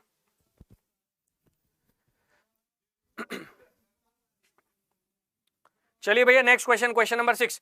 पहले इंग्लिश में देख लीजिए, फिर मैं आपको हिंदी में दिखा देता हूं। Sir, shouldn't the SC comment be considered as law?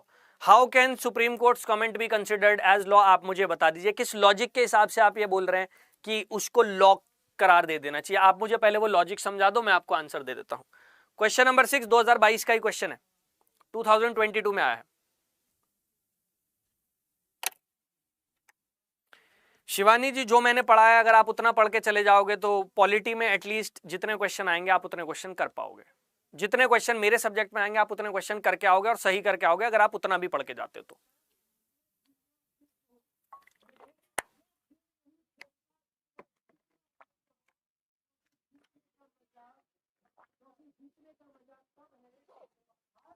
निम्नलिखित कथनों पर विचार करें। भारत के महान्यायवादी और भारत के सॉलिसिटर जनरल सरकार के एकमात्र अधिकारी हैं जिन्हें भारत की संसद की बैठक में भाग लेने की अनुमति है। भारत के संविधान के अनुसार भारत का महान्यायवादी अपना इस्तीफा तब देता है जब उसे नियुक्त करने वाली सरकार इस्तीफा दे देती है। बताइए भाई क्या होना चाहिए?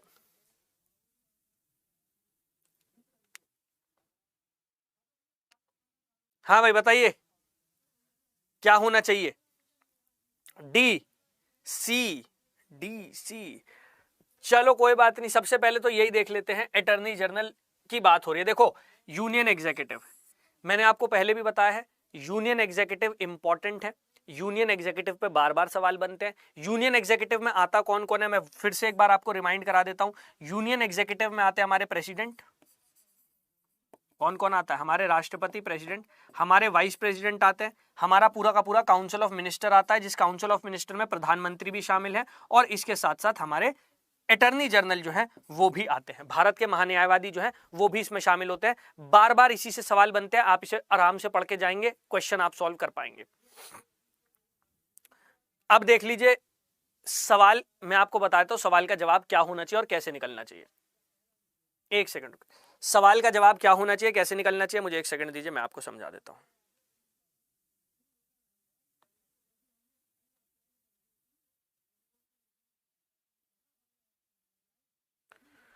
चलिए भाई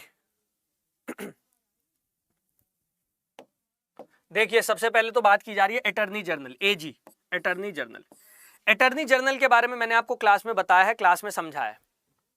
अटॉर्नी जनरल के बारे में मैंने आपको क्लास में बताया, क्लास में समझाया। अटॉर्नी जनरल की अगर मैं बात करता हूं, भारत के महान्यायवादी, अटॉर्नी जनरल भारत के महान्यायवादी, आर्टिकल नंबर 76।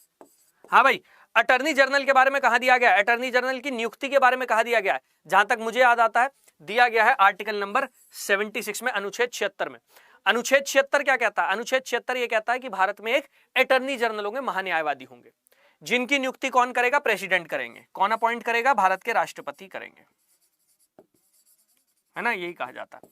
जिसे नहीं पता अटॉर्नी जनरल कौन होते हैं, जिसको ये नहीं पता है अटॉर्नी जनरल कौन होते हैं, महान्यायवादी कौन होते हैं, मैं आपको बता देता हूं। ये इंडिया के हाईएस्ट लॉ ऑफिसर होते हैं, हाईएस्ट लॉ ऑफिसर।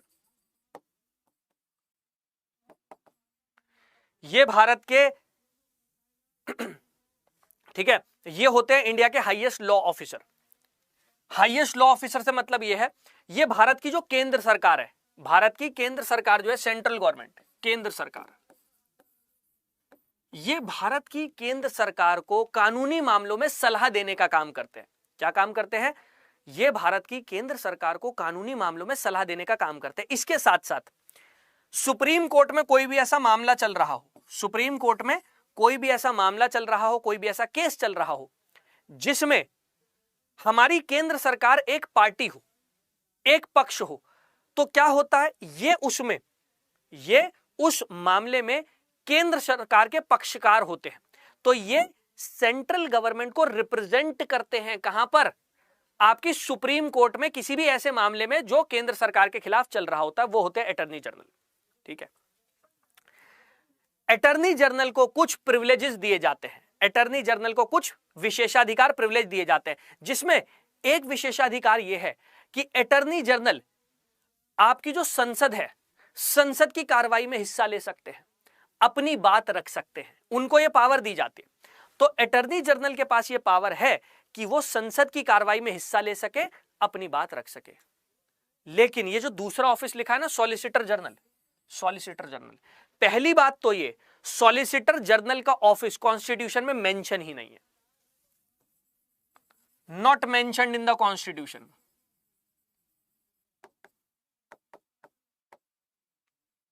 आपके संविधान में सॉलिसिटर जनरल के ऑफिस के बारे में लिखा ही नहीं है, लिखा ही नहीं है।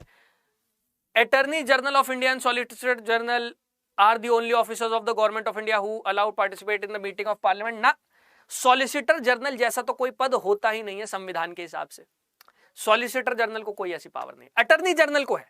ये पावर ना मंत्री को होती है और अटॉर्नी जनरल, जिसे नहीं पता है मैं दोबारा बता देता हूं, ये शक्ति अटर्नी जनरल की होती है और मंत्री के पास भी होती है कि दोनों सदनों की कार्रवाई में वो हिस्सा ले सके, अपनी बात रख सके, लेकिन वोट नहीं डाल सकते। वोट क्यों नहीं डाल सकते? क्योंकि अटर्नी जनरल जो है ये मेंबर नहीं होते पार्लियामेंट के, वोट केवल मेंबर ही डाल सकता है। और मंत्री जिस हाउस का मेंबर होता है, मंत्री केवल वहां वोट डालेगा। मंत्री को यह अलाउड है कि वो दोनों हाउस की मीटिंग में भाग ले सकता है, अपनी बात रख सकता है, लेकिन उसे यह अलाउड नहीं है कि वो जिस सदन का सदस्य नहीं है वहां पर जाकर वोट डाल सके। वोट वो केवल उसी सदन में डालता है जिस सदन का वो मेंबर होता है, जिस सदन का वो हिस्सा होता है। पहली वाली statement incorrect. According to the Constitution of India, the Attorney General of India submits his resignation when the government which appoints him resigns. गलत। सेकंड स्टेटमेंट भी गलत है। सेकंड स्टेटमेंट भी गलत है। सेकंड स्टेटमेंट गलत क्यों है? वो इसलिए गलत है, हमारे संविधान में ऐसा कोई भी तरीका नहीं दिया गया, समझ लेना इस बात को, हमारे कॉन्स्टिट्यूशन में, हमारे संविधान में ऐसा कोई भी तरीका नहीं दिया गया है जिस तरीके से अटर्नी जनरल को रिमूव किया जाए, हटाया जाए। संविधान में केवल यह लिखा गया है, the attorney general holds office during the pleasure of the president. जो भारत के महान्यायवादी हैं वो राष्ट्रपति के प्रसाद पर्यंत अपने पद को धारण करते हैं। तो मतलब यह निकला, जब तक राष्ट्रपति चाहेंगे अटर्नी जनरल अपने पद पर रहेंगे, जब वो चाहेंगे उन्हें हटा देंगे। ठीक है, इतनी बात समझ में आ गई? तो कॉन्स्टिट्यूशन में ऐसा कुछ नहीं दिया गया। दूसरी बात, ये जो बात लिखी गई है ये संवैधानिक बात नहीं है, ये कन्वेंशन है। क्या है? कन्वेंशन, प्रथा है। अब सुन लेना, कन्वेंशन है क्या, प्रथा क्या है। आमतौर पर होता क्या है, जो अटर्नी जनरल की नियुक्ति होती है वो सरकार के कहने पर होती है। सपोज आज बीजेपी की सरकार चल रही है तो बीजेपी की सरकार के कहने पे अटर्नी जनरल की नियुक्ति करेंगे भारत के राष्ट्रपति। इसी वजह से जब सरकार गिर जाती है, समाप्त हो जाती है, तो अटर्नी जनरल ऑटोमेटिकली इस्तीफा सौंप देते हैं। क्यों? क्योंकि जिस सरकार ने उनकी नियुक्ति कराई थी अब तो ये सरकार ही गायब हो गई, और जब ये सरकार ही समाप्त हो गई है तो अटर्नी जनरल क्यों अपने पद पे बने रहे। So it is a convention, constitution में नहीं लिखा गया। इसका करेक्ट आंसर हो जाता है डी। ठीक है, इसका करेक्ट आंसर है डी। दोनों स्टेटमेंट गलत है। ठीक है, दोनों स्टेटमेंट गलत है। चलिए भाई अगले सवाल को देख लीजिए। 2022 का सवाल है। रिट्स हमने नहीं पढ़ी है सुप्रीम कोर्ट में। आई थिंक रिट्स वाला टॉपिक जो है सुप्रीम कोर्ट का हमारा छूट गया था, तो अभी हमने रिट्स नहीं पढ़ी है। 2022 में पूछा गया था रिट्स पे भी क्वेश्चन। पिछली बार तो पढ़ा दी थी मैंने, इस बार मुझे लग रहा है रिट्स वाला टॉपिक जो है छूट गया था।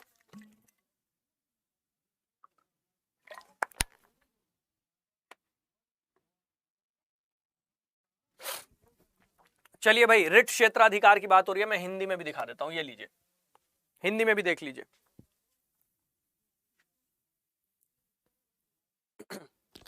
चलो भाई हिंदी में भी देख लो और बताओ क्या होना चाहिए। बट आई होप क्लास में नहीं हुआ है, लेकिन आई होप आप लोगों ने तो कर लिया होगा, या आप लोगों ने भी नहीं किया है। आप लोगों ने कर लिया है, आप लोगों ने भी नहीं किया है। गुड आफ्टरनून बच्चों, good afternoon, good afternoon. Writ की बात हो रही है, देखते हैं कितने बच्चों ने खुद रिट पढ़ी है, देखते हैं कितने बच्चों को रिट के बारे में पता है, रिट के बारे में आइडिया है। रिट क्या होती है बताओ। अभी तो 2022 के सवाल ही खत्म नहीं हुए, फिर 2021 के भी करने हैं, फिर 2020 के भी करने हैं। जल्दी जल्दी बताओ। नैन्सी साहू जी चश्मा लगा लीजिए मेरे बच्चे, अगर आपके पास चश्मा नहीं है। ये तो हिंदी है, अब पता नहीं आप कौन सी भाषा को हिंदी कहते हैं, मेरे हिसाब से तो इसे हिंदी कहा जाता है।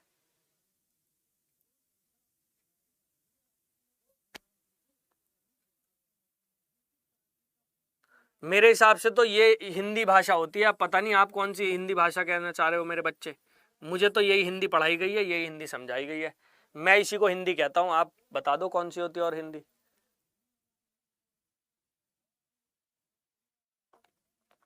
चलिए भाई देख लेते हैं।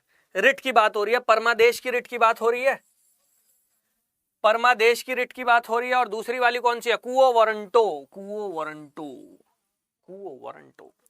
चलो देख लेते हैं यार क्या होता है। अब देखो मैंने अभी आपको रिट्स पढ़ाया नहीं है, ये टॉपिक छूट गया था, लेकिन अभी मैं आपको समझा रहा हूं, है ना। अभी मैंने आपको ये पढ़ाई नहीं है, अभी मैं आपको ये समझा रहा हूं। लेकिन ठीक है बच्चे, मैं जो समझाऊंगा उस हिसाब से समझिएगा। मैं जो समझाऊंगा उसी हिसाब से समझना और उसी हिसाब से याद रखोगे तो लंबे समय तक आपको याद रहेगी।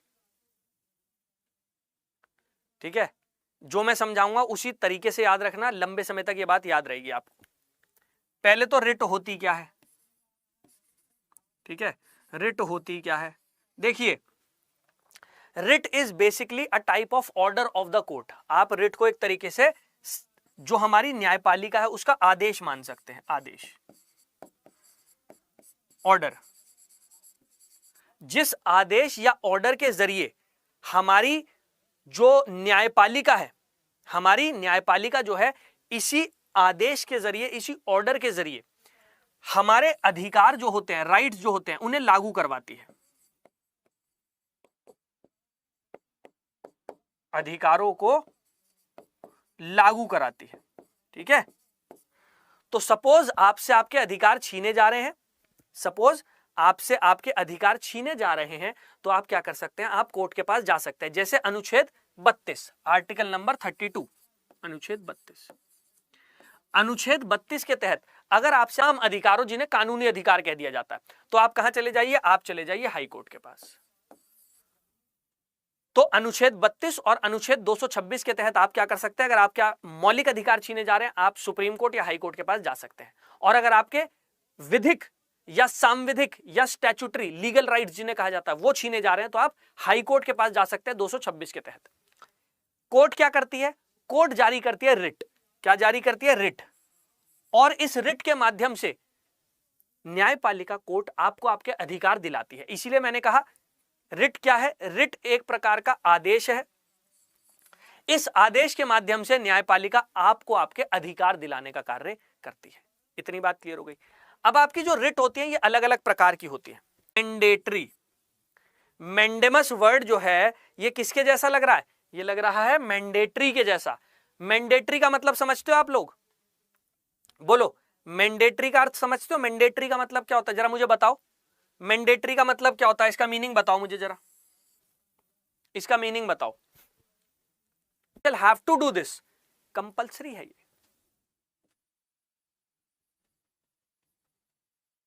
करना ही पड़ेगा, करना ही पड़ेगा। तो मतलब मैंडेटरी से बना मैंडेमस, मैंडेमस का मतलब क्या हो जाएगा, कंपल्सरी,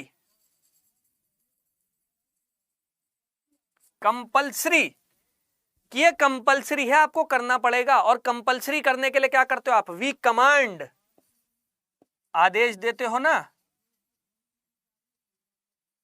कि भैया हम कमांड कर रहे हैं आपको, हम आदेश दे रहे हैं कि ये काम करना ही पड़ेगा।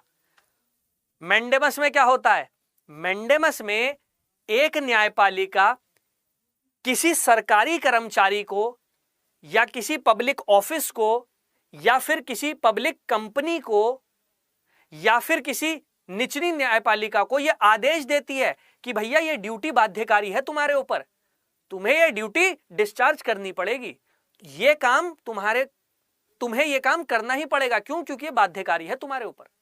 समझ में आया मैंडेटरी का मतलब, बोलिए समझ में आ गया, समझ में आ गया। सो मैंडेमस किस वर्ड के जैसा है, मैंडेटरी, मैंडेटरी का मतलब बाध्यकारी। तो यहां पर क्या हो रहा है, यहां पर न्यायपालिका अपने से नीचे जो सरकारी कर्मचारी काम कर रहे हैं, जो सरकार के विभाग काम कर रहे हैं, जो सरकार की कंपनियां काम कर रही हैं, जो निचली अदालतें काम कर रही है, उनको आदेश दे रही है कि भैया ये काम तुम्हारे ऊपर बाध्यकारी था, this is compulsory, this is mandatory, you shall have to do this. वो होता है वी कमांड मैंडेमस। ये बात समझ में आई, बात समझ में आई। मैंडेटरी का मतलब समझ में आया, मैंडेमस, मैंडेमस दिमाग में कनेक्शन ऐसे ही डालना, दिमाग में कनेक्शन ऐसे ही डालना जो मैंने बोला है। प्रिया शुक्ला जी, अभी मैंने समझाया थोड़ी, यार एक तो ये बड़ी गलत बात है, मैं कितनी बार भी ये बात क्लास में कह लूं, समझते ही नहीं हो आप लोग। अभी मैंने प्राइवेट की बात करी नहीं है, अभी मैंने वो समझाया नहीं, जितना मैंने समझाया उस तक रहो ना यार, अभी आगे की समझा रहा हूं बात, आगे भागने को जरूर तैयार रहते हो। यहां तक समझ में आ गई बात। अब समझना दूसरी बात। एक बात याद करो, हमने पढ़ा था जब कोई प्राइवेट ऑर्गेनाइजेशन जब कोई प्राइवेट ऑर्गेनाइजेशन गवर्नमेंट के फंक्शन डिस्चार्ज करती है, गवर्नमेंट के फंक्शन,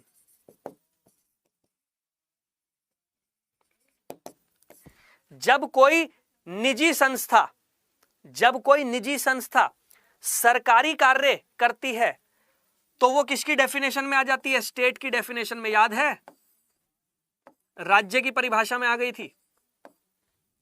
जब कोई निजी संस्था सरकार जैसे कार्य करती है तो वो किसके अंतर्गत आ जाती है? वो राज्य की परिभाषा के अंतर्गत आ जाती है। याद है ये बात? याद है ये बात? तो अगर कोई निजी संस्था सरकारी कार्य कर रही है तो क्या उस सरकारी कार्य के लिए उसके लिए मैंडेमस जारी हो सकता है या नहीं? बताओ मुझे। अगर कोई निजी संस्था सरकारी कार्य कर रही है तो उस निजी संस्था के खिलाफ उस पर्टिकुलर कार्य के लिए क्या परमादेश मैंडेमस जारी हो सकता है, नहीं हो सकता? जरा अपनी समझ से बताओ मुझे, क्या मानते हो, होगा या नहीं होगा? आप बताओ जरा मुझे, बोलो। जब वो कोई सरकारी कार्य करेगी, मैं सिर्फ तब की बात कर रहा हूं, होगा ना? होगा ना? जब तक वो सरकारी कार्य नहीं कर रही थी तब तक नहीं होगा। जब तक वो सरकारी कार्य नहीं कर रही थी तब तक नहीं होगा, लेकिन जैसे ही वो सरकारी कार्य करेगी तब तो हो जाएगा ना। पहली स्टेटमेंट क्या कह रही है? Mandamus will not lie against a private organisation unless it is interested with public duty. बिल्कुल करेक्ट बात है, बिल्कुल सही बात है। जब तक निजी संस्था जो है वो कोई सरकारी कार्य नहीं कर रही, सरकार वाला काम नहीं कर रही, तब तक उसके खिलाफ मैंडेमस नहीं है, लेकिन जब वो करेगी तब तो जारी हो सकती है मैंडेमस। क्लियर हो गई बात? क्लियर हो गई? ठीक है, इसीलिए कहता हूं आगे मत भागा करो। जितना समझाया है, जैसे समझाया पहले उस तक तो समझो, आगे भागने की बड़ी जल्दी होती है। सर प्राइवेट के खिलाफ नहीं होगा, सर पब्लिक के खिलाफ ही हो जाएगा, प्राइवेट के खिलाफ क्यों नहीं होगा सर? अरे भाई, जब मैं समझाऊंगा लॉजिक आप खुद बताओगे इसका जवाब, मुझे जवाब देने की जरूरत ही नहीं पड़ेगी, आप ही बता दोगे। देखो आपने बता दिया, mandamus will not lie against a company even though it may be a government company. गलत, अभी मैंने आपको बताया है मैंडेमस जो है वो सरकारी ऑफिसर के खिलाफ भी जारी हो सकती है, सरकारी विभाग के खिलाफ भी हो सकती है, सरकारी कंपनी के खिलाफ भी हो सकती है, जो लोअर कोर्ट काम कर रहे हैं उनके खिलाफ भी हो सकते हैं, सबके खिलाफ हो सकती है। ठीक है, मैंडेमस समझ लिया हमने, मैंडेमस क्लियर। तो मतलब पहली स्टेटमेंट सही, दूसरी वाली गलत। मतलब पहली स्टेटमेंट हमारी सही, दूसरी वाली गलत। अब आ जाते हैं क्वो वारंटो। क्वो वारंटो, ठीक है, क्वो वारंटो।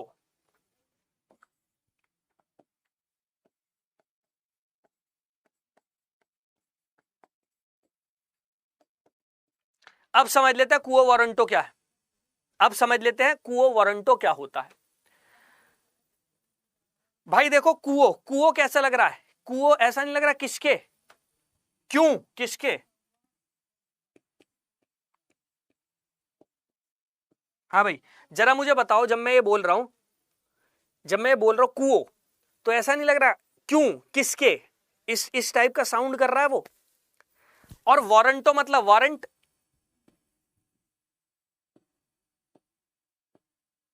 वारंटो मतलब क्या हो गया? वारंट हो गया, है ना? वारंटो क्या हो गया? वारंट हो गया। किसके वारंट से?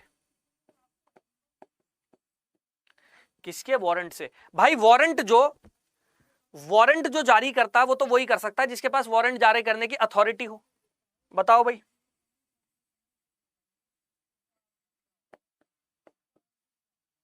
हाँ भाई, सही बात हुई या नहीं हुई? क्वो वारंटो मतलब किसके आदेश, ये मान लेते हैं, किसके वारंट से। और वारंट कौन जारी करता है? जिसके पास अथॉरिटी होती है। मतलब अगर मैं इसका सार निकालूं, अगर मैं इसका बिल्कुल सार निकालूं, निचोड़ निकालूं, तो क्या बन रहा है मेरे हिसाब से? कुछ ऐसे बन रहा है, किसकी अथॉरिटी से, किसके प्राधिकार से?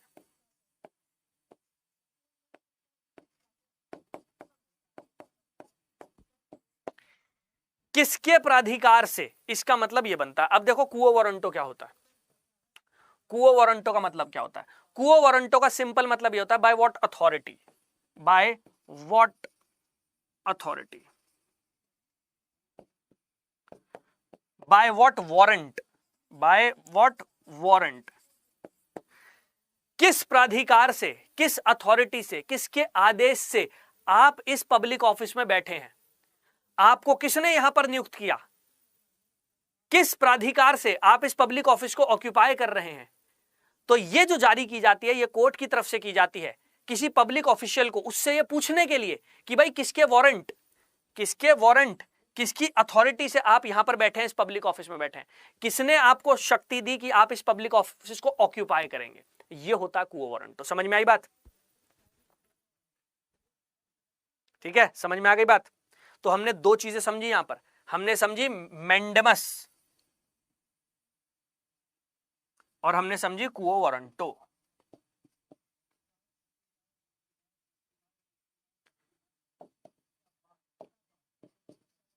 याद कैसे रखना है, याद कैसे रखना है?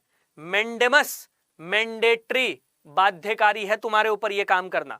क्वो वारंटो, किसके आदेश से, किसके वारंट से यहां पर बैठे हो, किसने प्राधिकार दिया है कि इस पब्लिक ऑफिस में तुम बैठ सकते हो, ये होता है इसका मतलब। ठीक है, पहली वाली स्टेटमेंट हमारी सही थी, दूसरी वाली गलत थी। अगर मैं दूसरी वाली को भी हटा देता हूं, अगर मैं तीसरी तक नहीं भी आता, मैं दूसरी वाली को भी हटा देता हूं, तो भी आंसर मिल गया, सी मिल गया एलिमिनेशन लगा के। ठीक है, लैटिन में क्यों होता है? क्योंकि पहले लैटिन भाषा चलती थी, उसी भाषा से उठा लिया। ठीक है, हाँ, अधिकार पर अच्छा बोलेंगे आप हिंदी में से, हिंदी में आप अधिकार पर अच्छा ही बोलेंगे। आगे बात समझ में? तो देखो, जब आप वर्ड्स, मैंने हमेशा आपसे कहा, जब मैंने पढ़ाना शुरू किया था, आपको याद होगा, मैंने ये कहा था वर्ड्स पे गौर करो। अगर आप शब्दों का खेल समझ जाओगे ना, अगर आप शब्दों का खेल समझ जाओगे, आप कॉन्सेप्ट समझ जाओगे। मैंडेमस मैंडेटरी, बाध्यकारी। क्वो वारंटो, किसके वारंट से, किसके आदेश से यहां पर बैठे हो, बस खत्म हो गई बात। और कोई मुझे कहता सर एलिमिनेशन तो लग ही नहीं रहा था, 2022 के पेपर जो है उसमें एलिमिनेशन ही नहीं लग रहा था, ऐसे क्वेश्चन आए थे। भाई देखो, जितने क्वेश्चन आए, एलिमिनेशन लग रहा है या नहीं लग रहा? बोलो, एलिमिनेशन लग रहा है नहीं लग रहा? इसका करेक्ट आंसर हो जाएगा सी, इसका करेक्ट आंसर हो जाएगा सी। और आप मुझे बता दो एलिमिनेशन लग रहा है नहीं लग रहा? और ये क्वेश्चन तो अभी हम क्लास में कर रहे हैं, 2022 डिप्टी स्पीकर। और ये बता देना ईमानदारी से, कोई भी ऐसा क्वेश्चन है, कोई भी ऐसा क्वेश्चन जो ना हो पाए, कोई भी ऐसा सवाल है जो ना हो पाए?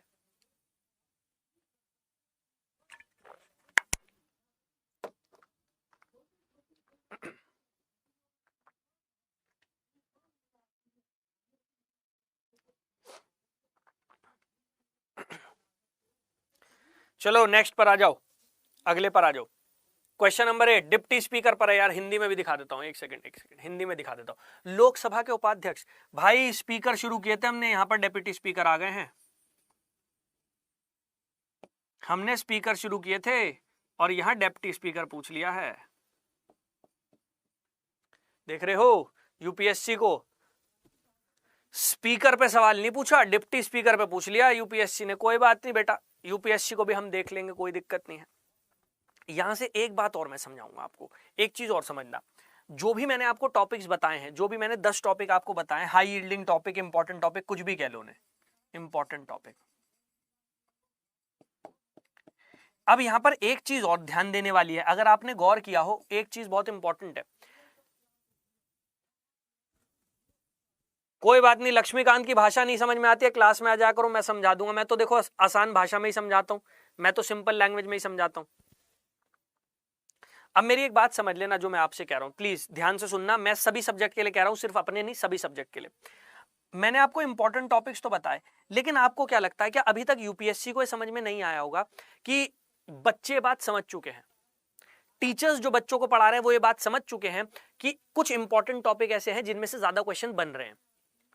यूपीएससी भी तो समझ चुकी है ये बात। जब यूपीएससी बात समझ चुके तो वो क्या करती है, वो इन इंपॉर्टेंट टॉपिक में नॉन ट्रेडिशनल एरिया की तरफ जा रही है। आमतौर पर सवाल बनता है स्पीकर पर, आमतौर पर जो सवाल बनता है वो स्पीकर के ऊपर बनता है, लेकिन यूपीएससी ने सवाल किसके ऊपर बनाया? यूपीएससी ने सवाल बनाया डिप्टी स्पीकर के ऊपर। क्यों बनाया? क्योंकि यूपीएससी को समझ में आ गया कि बच्चों को इंपॉर्टेंट टॉपिक पता लग चुके हैं। क्वेश्चन वो अभी भी इंपॉर्टेंट टॉपिक्स पे ही बना रही है, लेकिन अब वो कोशिश कर रही है कि इंपॉर्टेंट टॉपिक्स में वो जो नॉन ट्रेडिशनल एरियाज थे जहां से सवाल नहीं बनते थे, अब वो वहां से सवाल उठा ले। अब आपको इतना माइंडफुल होना है पढ़ते हुए कि इंपॉर्टेंट टॉपिक्स में भी भाई ये वाला ऐसा एरिया जिस पे यूपीएससी कभी सवाल नहीं बनाती, तो इसका मतलब यहां पे सवाल बनने के चांसेस हैं। उसको भी दिमाग में रखो पढ़ाई करते हुए, तब जाके ना 2023 2024 जबकि भी आप तैयारी कर रहे हो, आप ज्यादा बेटर तैयारी कर पाओगे। उस चीज को भी दिमाग में रखो। लो इंग्लिश वाली स्लाइड देख लो। जो बच्चे पूछ रहे हैं इंपॉर्टेंट टॉपिक्स बता दूं, मैं दोबारा से यहां पे लिख देता हूं। लो आपके लिए लिख देता हूं मैं। प्रियम्बल,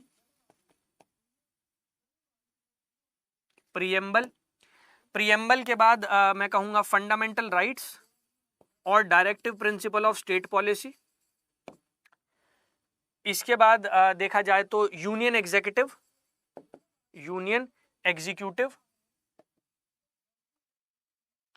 यूनियन एग्जीक्यूटिव के बाद है पार्लियामेंट,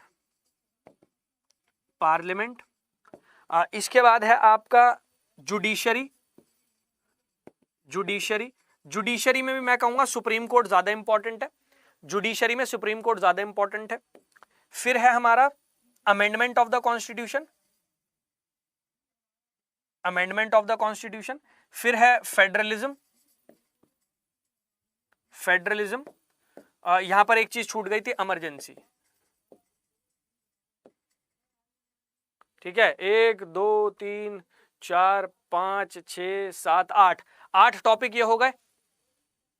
ठीक है, इमरजेंसी भी हो गया। इसके बाद आ जाता है हमारा अमेंडमेंट हो गया, फेडरल इमरजेंसी। इसके बाद है हमारी कॉन्स्टिट्यूशनल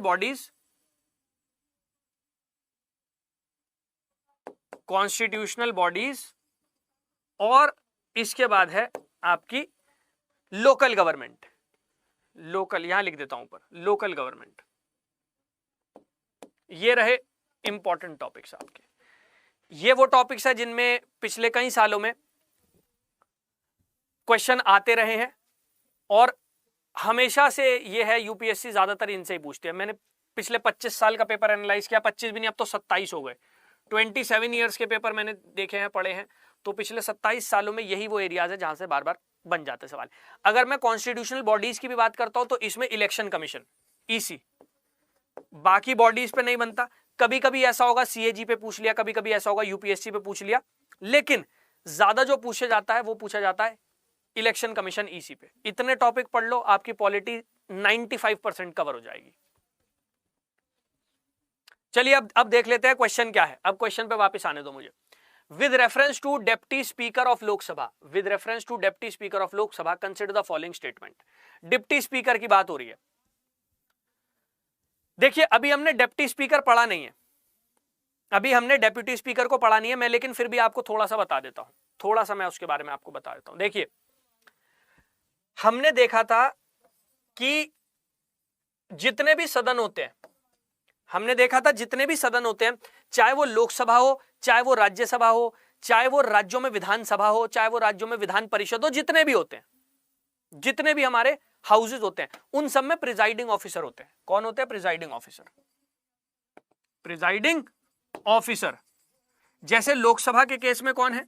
लोकसभा के केस में स्पीकर है। राज्यसभा के केस में कौन है? राज्यसभा के केस में है हमारे चेयरमैन। फिर हमने देखा था स्पीकर का चुनाव जो होता है, स्पीकर का चुनाव, इसकी तारीख कौन डिसाइड करता है? डेट। बताओ जरा मुझे, तो हम पढ़ चुके हैं। डेट कौन डिसाइड करता है और चुनाव कराता कौन है? ठीक है। इलेक्शन जो है, इलेक्शन कंडक्ट कौन कराता है, ये बता दो मुझे। दो चीजें बताओ जरा मुझे। हमने देखा था नई लोकसभा चुनकर आती है, नई लोकसभा के लिए जो स्पीकर होते हैं उनका चुनाव होता है। स्पीकर के चुनाव की तारीख कौन तय करता है? डेट। और स्पीकर का चुनाव कराता कौन है, ये बता दो मुझे। हाँ भाई, स्पीकर का जो चुनाव होता है उसकी तारीख कौन तय करता है और स्पीकर का चुनाव कराता कौन है? बिल्कुल सही बात है, डेट तय करते हैं प्रेसिडेंट। कराता कौन है लेकिन चुनाव कौन कराता है?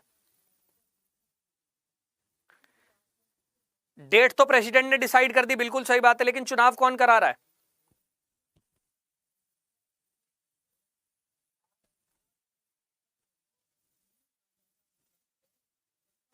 Pro tem speaker. प्रोटम स्पीकर, अभी तो पढ़ा था कल ही या परसों। स्पीकर प्रोटम, स्पीकर प्रोटम की नियुक्ति कौन करता है? राष्ट्रपति खुद करते हैं, और उनसे कहते हैं कि स्पीकर का चुनाव करा दो। ठीक है, अभी मैंने आपको डिप्टी स्पीकर के बारे में नहीं बताया, अब बता देता हूं। देखो, एक बार स्पीकर चुन लिए जाते हैं, एक बार स्पीकर जो है वो चुन लिए जाते हैं, उसके बाद क्या होता है? अरे भैया, जो चुनाव आयोग कर रहे हैं यार, भाई क्लास में रेगुलरली आया करो ना। बताओ, चुनाव आयोग बता रहे हो यार। अभी कल या परसों ही मैंने बताया स्पीकर के बारे में, जहां पर मैंने बताया कि जब नई लोकसभा चुनकर आती है, नई लोकसभा में स्पीकर को चुनने के लिए प्रोटम स्पीकर की नियुक्ति की जाती है। प्रोटम स्पीकर की नियुक्ति राष्ट्रपति खुद करते हैं। प्रोटम स्पीकर को 2 काम दिए जाते हैं। एक काम ये होता है कि वो सभी मेंबर को शपथ दिलाएं, दूसरा काम ये होता है कि वो स्पीकर का चुनाव कराएं। फिर भी बता रहे इलेक्शन कमिश्नर,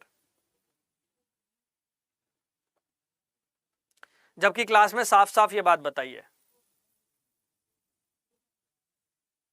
कल या परसों ही बताया मैंने क्लास में। बताओ, प्रोटेम स्पीकर होते हैं, प्रोटेम स्पीकर, टेम्परेरी स्पीकर कहा जाता है इन्हें। यार ऐसी गड़बड़ तो मत करो यार, ये तो अभी कल परसों ही पढ़ा है हमने यार, ये भी गलत बताओगे। प्रोटम स्पीकर कराते हैं चुनाव किसका? स्पीकर का। एक बार स्पीकर चुन लिए जाते हैं, प्रोटम स्पीकर का ऑफिस समाप्त हो जाता है। अब समझिएगा बात को, अब समझिएगा इस बात को। स्पीकर क्या करते हैं? स्पीकर कराते हैं डिप्टी स्पीकर का चुनाव, डेप्यूटी स्पीकर का चुनाव। ठीक है, याद रखिएगा, डिप्टी स्पीकर का चुनाव कौन कराता है? डिप्टी स्पीकर के चुनाव की तारीख और चुनाव दोनों कौन कर रहा है? स्पीकर कर रहे हैं। याद रखना मेरी बात, क्लास में भी पढ़ाऊंगा, जब क्लास में इसका नंबर आएगा तो क्लास में भी इसे पढ़ाऊंगा, लेकिन अभी के लिए याद रख लो, डिप्टी स्पीकर के चुनाव की तारीख कौन तय करता है? स्पीकर खुद करते हैं। डिप्टी स्पीकर का चुनाव कौन कराता है? स्पीकर खुद करते हैं। ठीक है, डिप्टी स्पीकर जो होते हैं, उपाध्यक्ष जो होते हैं, उनके चुनाव की तारीख कौन तय करता है? स्पीकर खुद कर रहे हैं। उनका चुनाव करा कौन रहा है? स्पीकर खुद करा रहे हैं। आ जाओ वापिस। अब देख लेते हैं। As per the rules of procedure and conduct of business in the Lok Sabha, the election of deputy speaker shall be held on such date as speaker में फिक्स। बिल्कुल सही बात है, बिल्कुल सही बात है। डिप्टी स्पीकर के चुनाव की तारीख कौन तय करेगा? स्पीकर तय करेंगे। कराएगा कौन चुनाव? स्पीकर कराएंगे। बिल्कुल सही बात है, कोई डिफिकल्टी नहीं। There is a mandatory provision that the election of candidate as a deputy speaker of Lok Sabha shall be from the principal opposition party or the ruling party। चलो भाई, इसका भी जवाब दे देते हैं, इसका भी जवाब ढूंढ लेते हैं। देखो, अब इस बात को भी थोड़ा ध्यान से समझना।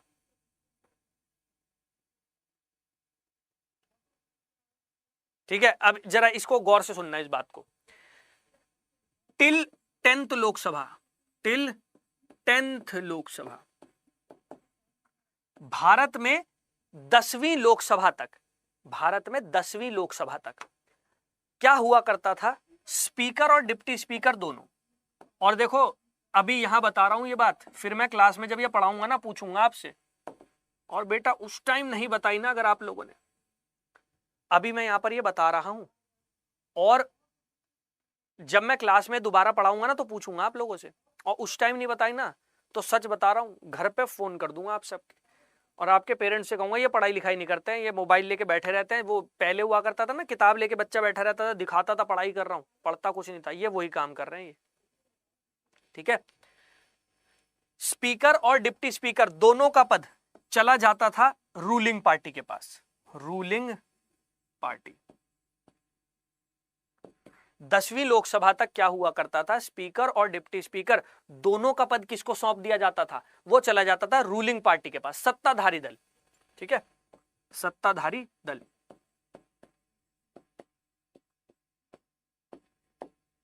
लेकिन फिर क्या हुआ? 11वीं लोकसभा से एक बदलाव आया, 11th लोकसभा से एक बदलाव आया। 11th लोकसभा क्या बदलाव आया? एक कंसेंसस बना। ठीक है, एक कंसेंसस बना, एक आम राय बनी। किसके बीच में?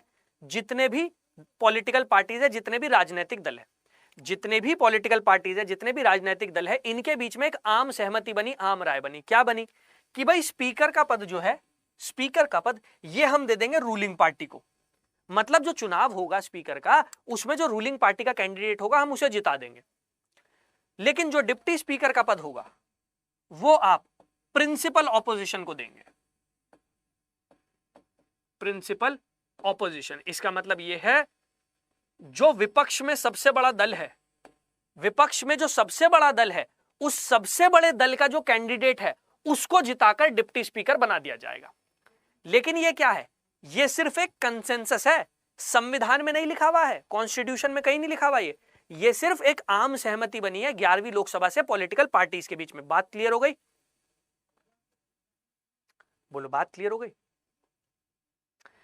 10वीं लोकसभा तक क्या होता था? स्पीकर डिप्टी स्पीकर दोनों किसके पास? रूलिंग पार्टी के पास। लेकिन फिर 11वीं लोकसभा से क्या हुआ कि क्या करते हैं, स्पीकर का पद दे देते हैं रूलिंग पार्टी को, लेकिन डिप्टी स्पीकर का पद जो मुख्य विपक्षी दल है उसके पास जाने दो। ठीक है, लेकिन फिर कह रहा हूं संविधान में नहीं लिखा है, संविधान में नहीं लिखा है। क्या है? कन्वेंशन है, प्रथा है, कंसेंसस चला रहा है 11वीं लोकसभा से। There is a mandatory provision that the election of a candidate as deputy speaker of Lok Sabha shall be from either the principal opposition party or ruling party. Mandatory provision. Mandatory का मतलब अभी हमने समझा था। Mandatory का मतलब अभी हमने समझा था। क्या होता है मैंडेटरी का मतलब? मैंडेटरी का मतलब क्या होता है? बाध्यकारी। क्या ये बाध्यकारी हुआ? ये क्या है? ये तो कंसेंसस है, कहीं बाध्यकारी कहीं लिखा हुआ थोड़ी है कि बाध्यकारी हो जाएगा। This is just an understanding between political parties. Now, third, the deputy speaker has the same power as of the speaker when presiding over the sitting of the house. बिल्कुल सही बात है भाई। जब डिप्टी स्पीकर स्पीकर के पद पर बैठा हुआ होगा तब तो उसे वही सारी शक्तियां दी जाएंगी जो स्पीकर को दी जाती हैं। तो बिल्कुल सही बात हो गई। ठीक है, सेकंड वाली को अगर मैं हटा देता हूं, सेकंड वाली गलत है, सेकंड वाली को मैं काट देता हूं तो भी मुझे आंसर मिल गया। अगर मैं सेकंड वाली को काट दूंगा तो भी मुझे आंसर मिल गया। कौन कह रहा था एलिमिनेशन नहीं लग रहा था सर? बुला के लाओ जरा। कौन कह रहा था सर एलिमिनेशन नहीं लग रहा था? वहां बैठ के एलिमिनेशन वाले तो क्वेश्चन ही नहीं आए थे सर इस बार। भाई पॉलिटिक के तो जितने सवाल है सब में एलिमिनेशन लग गया है। बताओ, अब बता दो मुझे। इस सवाल में भी अगर आपको पहली दो स्टेटमेंट पता हो तो आपके पास आंसर है, एलिमिनेशन लग गया सीधा सीधा। आई डोंट अंडरस्टैंड कि पहले पढ़ाई करते नहीं अच्छे से, फिर एग्जाम में जाते हैं और एग्जाम में जाने के बाद एग्जामिनर यूपीएससी की गलतियां बताते हैं बच्चे। अरे भाई अगर तुमने अच्छे से पढ़ाई की होती, अगर तुमने समझ के पढ़ाई की होती, ये क्वेश्चन कुछ भी नहीं थे। These were very simple questions. समझ का गेम था और कुछ नहीं था।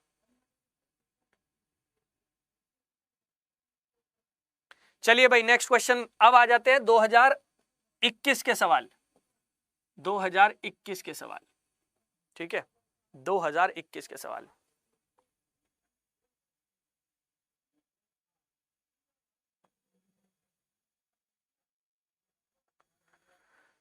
चलो भाई 2021 के सवाल। पहले मैं फिर कह रहा हूं ध्यान से पढ़ोगे तो यार कोई भी चीज डिफिकल्ट नहीं होती।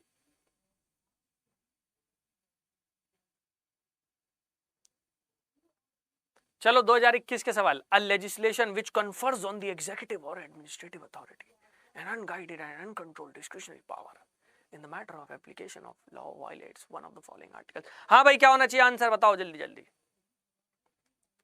अब ऐसे क्वेश्चन का आंसर कैसे निकाला जाता है मैं आपको थोड़ा समझाता भी हूं, समझना मेरी बात।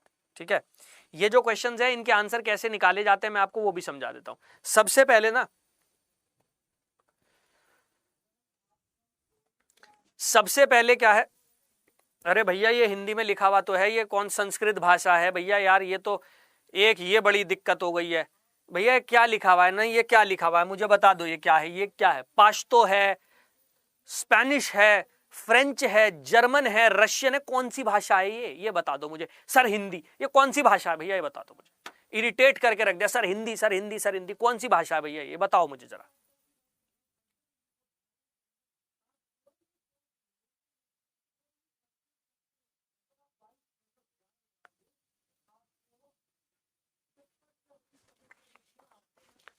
भाई ये हिंदी होती है, इसी भाषा को कहा जाता है हिंदी, इसी को कहते हैं हम हिंदी। HINDI, HINDI, हिंदी है पे छोटी की मात्रा, आधा न, दे पे बड़ी की मात्रा, इसी को कहा जाता है हिंदी। मुझे नहीं पता भैया इसके अलावा और कौन सी हिंदी होती है, मुझे बता दो, मैं वो ले आऊंगा। ठीक है, इसके अलावा कोई हिंदी अगर आपको पता हो तो बता दीजिए, मैं वो ले आऊंगा। हिंदी हिंदी हिंदी। चलो क्वेश्चन देख लो, अब क्वेश्चन समझ लेना।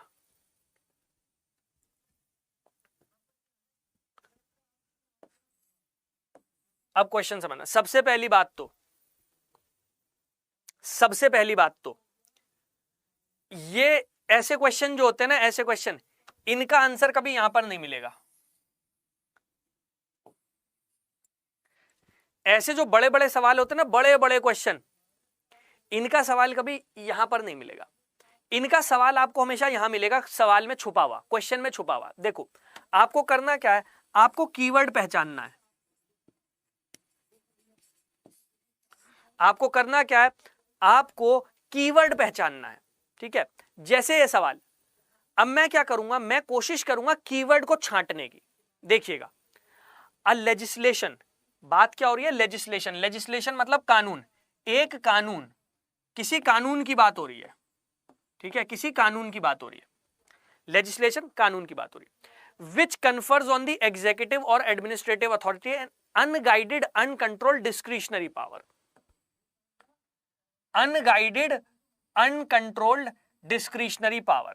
ठीक है, एक अनियंत्रित और विवेकाधीन शक्ति, अनियंत्रित और विवेकाधीन शक्ति। देखिए, अगर कभी सरकार के पास अनियंत्रित शक्ति आ गई तो ऐसी सरकार सीमित सरकार नहीं होगी, ऐसी सरकार असीमित सरकार हो जाएगी। और असीमित सरकारें क्या करती हैं, वो नागरिकों के अधिकार छीन सकती हैं, वो नागरिकों को प्रताड़ित कर सकती हैं।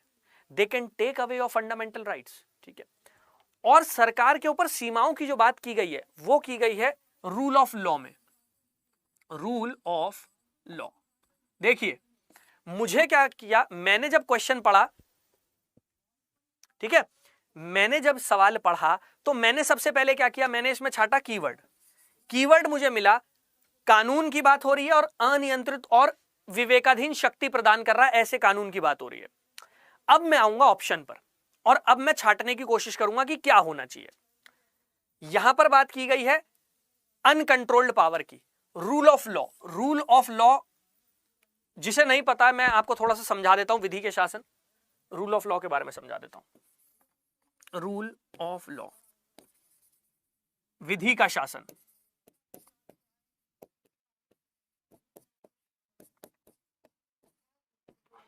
विधि का शासन, और ये जो है ना, ये हिंदी है। जिसको नहीं पता है मैं फिर बता दूं, ये हिंदी है और ये वाली इंग्लिश है। ठीक है, ये वाली हिंदी है।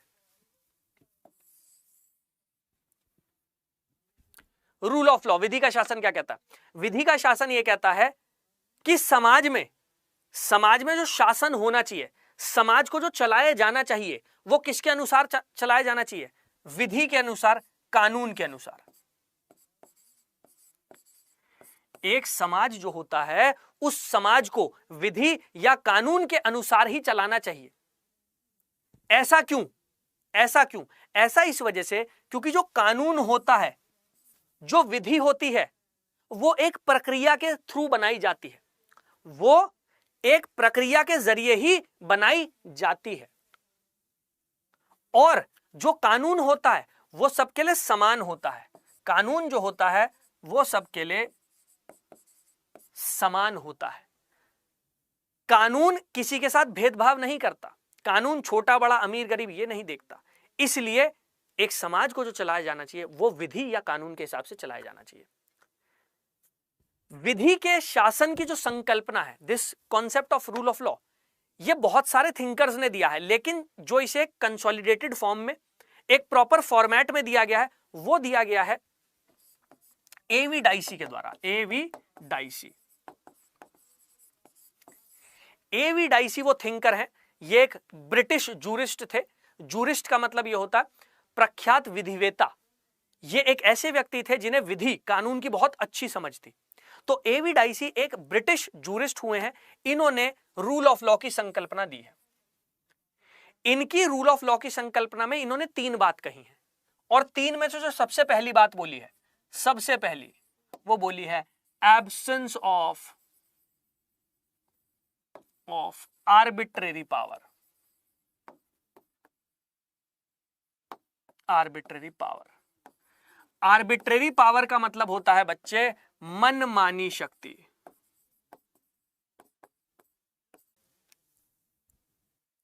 यहां तक आपने आई होप देख लिया होगा, लेकिन अगर अब आप सवाल को पढ़ोगे, सवाल क्या कह रहा है, unguided uncontrolled discretionary power. Unguided uncontrolled discretionary power, क्या ये आर्बिट्रेरी पावर नहीं है?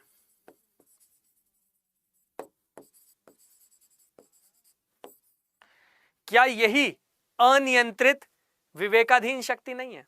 और अगर ये अनियंत्रित विवेकाधीन शक्ति डिस्क्रिशनरी पावर है, तो क्या ये रूल ऑफ लॉ की संकल्पना उसके विरोध में नहीं जा रही? ये रूल ऑफ लॉ की संकल्पना का उल्लंघन नहीं कर रही। और रूल ऑफ लॉ की संकल्पना कहां है? अनुच्छेद 14 में है। सही जवाब क्या है? सही जवाब है अनुच्छेद 14। ठीक है, तो याद रखिएगा, जब भी सवाल बड़ा होता है, जब भी क्वेश्चन जो है, गुड आफ्टरनून बच्चे, गुड आफ्टरनून, जब भी सवाल बड़ा होता है, हमें क्या करना होता है? हमें कीवर्ड को छांटना है। एक बार हमने कीवर्ड छांट लिया, उसके बाद हम ऑप्शंस पे आ जाएंगे। फिर ऑप्शन से हमें पता लग जाएगा कि क्या सही जवाब है। ये 2021 का सवाल है, क्लियर? तो सही जवाब क्या हो गया? 14 हो गया। आ जाओ 2021। भाई अब इससे सिंपल सवाल नहीं पूछा जा सकता था। अब अगर आप चाहते हो ना इससे भी सरल सवाल पूछ ले यूपीएससी, तो भैया फिर यूपीएससी तो पेपर ही लेना बंद कर देगी। इससे सरल कुछ नहीं हो सकता। इसका जवाब बता दो मुझे।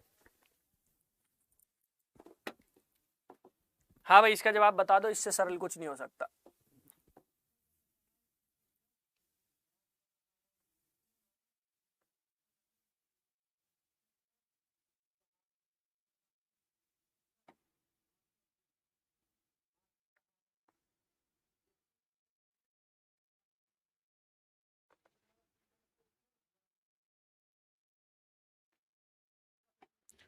हाँ भाई बता दो, ये तो सरल है, ये तो बहुत आसान है यार, बहुत आसान।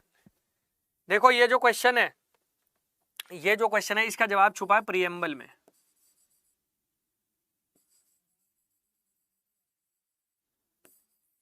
अरे यार मेरे प्रीएम्बल की स्पेलिंग गलत हो गई, अच्छी नहीं लग रही, रुको मैं इसे जरा रब करके अच्छे से प्यार से लिखूंगा, बहुत अच्छे से। इसका जवाब छुपा है प्रीएम्बल में। प्रीएम्बल, जब हम प्रीएम्बल को पढ़ते हैं, preamble to the constitution of India, जब हम preamble to the constitution of India पढ़ते हैं, हम भारत के संविधान की प्रस्तावना पढ़ते हैं। प्रस्तावना में इसका जवाब छुपा है। प्रस्तावना में कैसे इसका जवाब छुपा है? भारत के संविधान की प्रस्तावना हमें 4 बातों के बारे में बताती है। The preamble to the constitution of India tells us about 4 things. सबसे पहले, संविधान को उसकी शक्ति कहां से मिलती है? संविधान को उसकी शक्ति कहां से मिलती है? सोर्स ऑफ अथॉरिटी कहां से मिलती है, जरा बताओ मुझे। पढ़ा है ना हमने preamble, source of authority.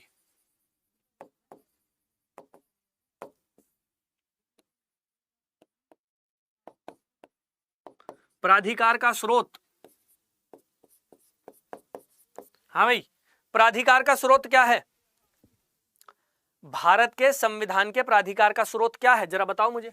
Source of authority क्या है? इसके साथ साथ ये भी बताती है नेचर ऑफ इंडियन स्टेट, भारतीय राज्य की प्रकृति।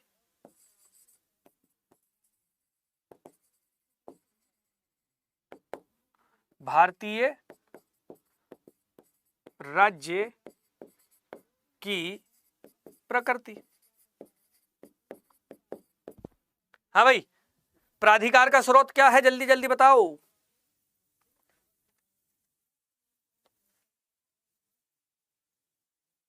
बिल्कुल सही बात है, प्राधिकार का स्रोत है people of India, Janata, people, Bharat की जनता। और प्रीएम्बल प्रस्तावना हमें यह भी बताती है कि नेचर ऑफ इंडियन स्टेट क्या है, भारतीय राज्य की प्रकृति क्या है, कैसा है भारतीय राज्य, sovereign, socialist, secular, democratic, Republic. लेकिन जब संविधान लागू हुआ 26 जनवरी 1950, जब संविधान लागू हुआ 26 जनवरी 1950, तब क्या ये सारे वर्ड लिखे हुए थे संविधान में? संविधान की प्रस्तावना में क्या सारे वर्ड थे? सॉवरेन, संप्रभु, सोशलिस्ट समाजवादी, सेकुलर धर्मनिरपेक्ष, डेमोक्रेटिक लोकतांत्रिक, रिपब्लिक गणराज्य, क्या सारे? मिल गया आंसर।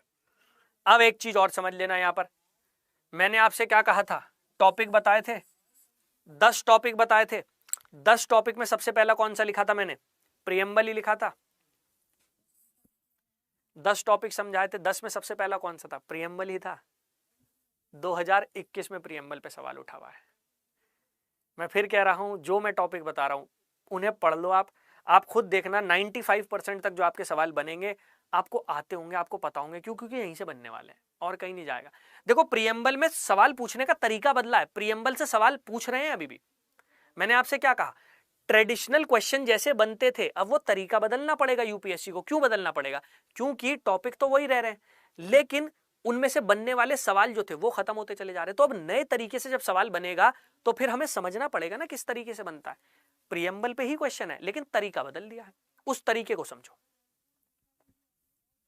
चलो नेक्स्ट 11वां सवाल, 2021 का सवाल है अभी। 2021, क्या बात है भैया, एक बच्चा कह रहा है बच्चों वाले सवाल। बिल्कुल सही बात है, यूपीएससी से जाके बोलना बच्चों वाले सवाल है, फिर बताते हैं वो आपको। बच्चों वाले सवाल, क्या बात है।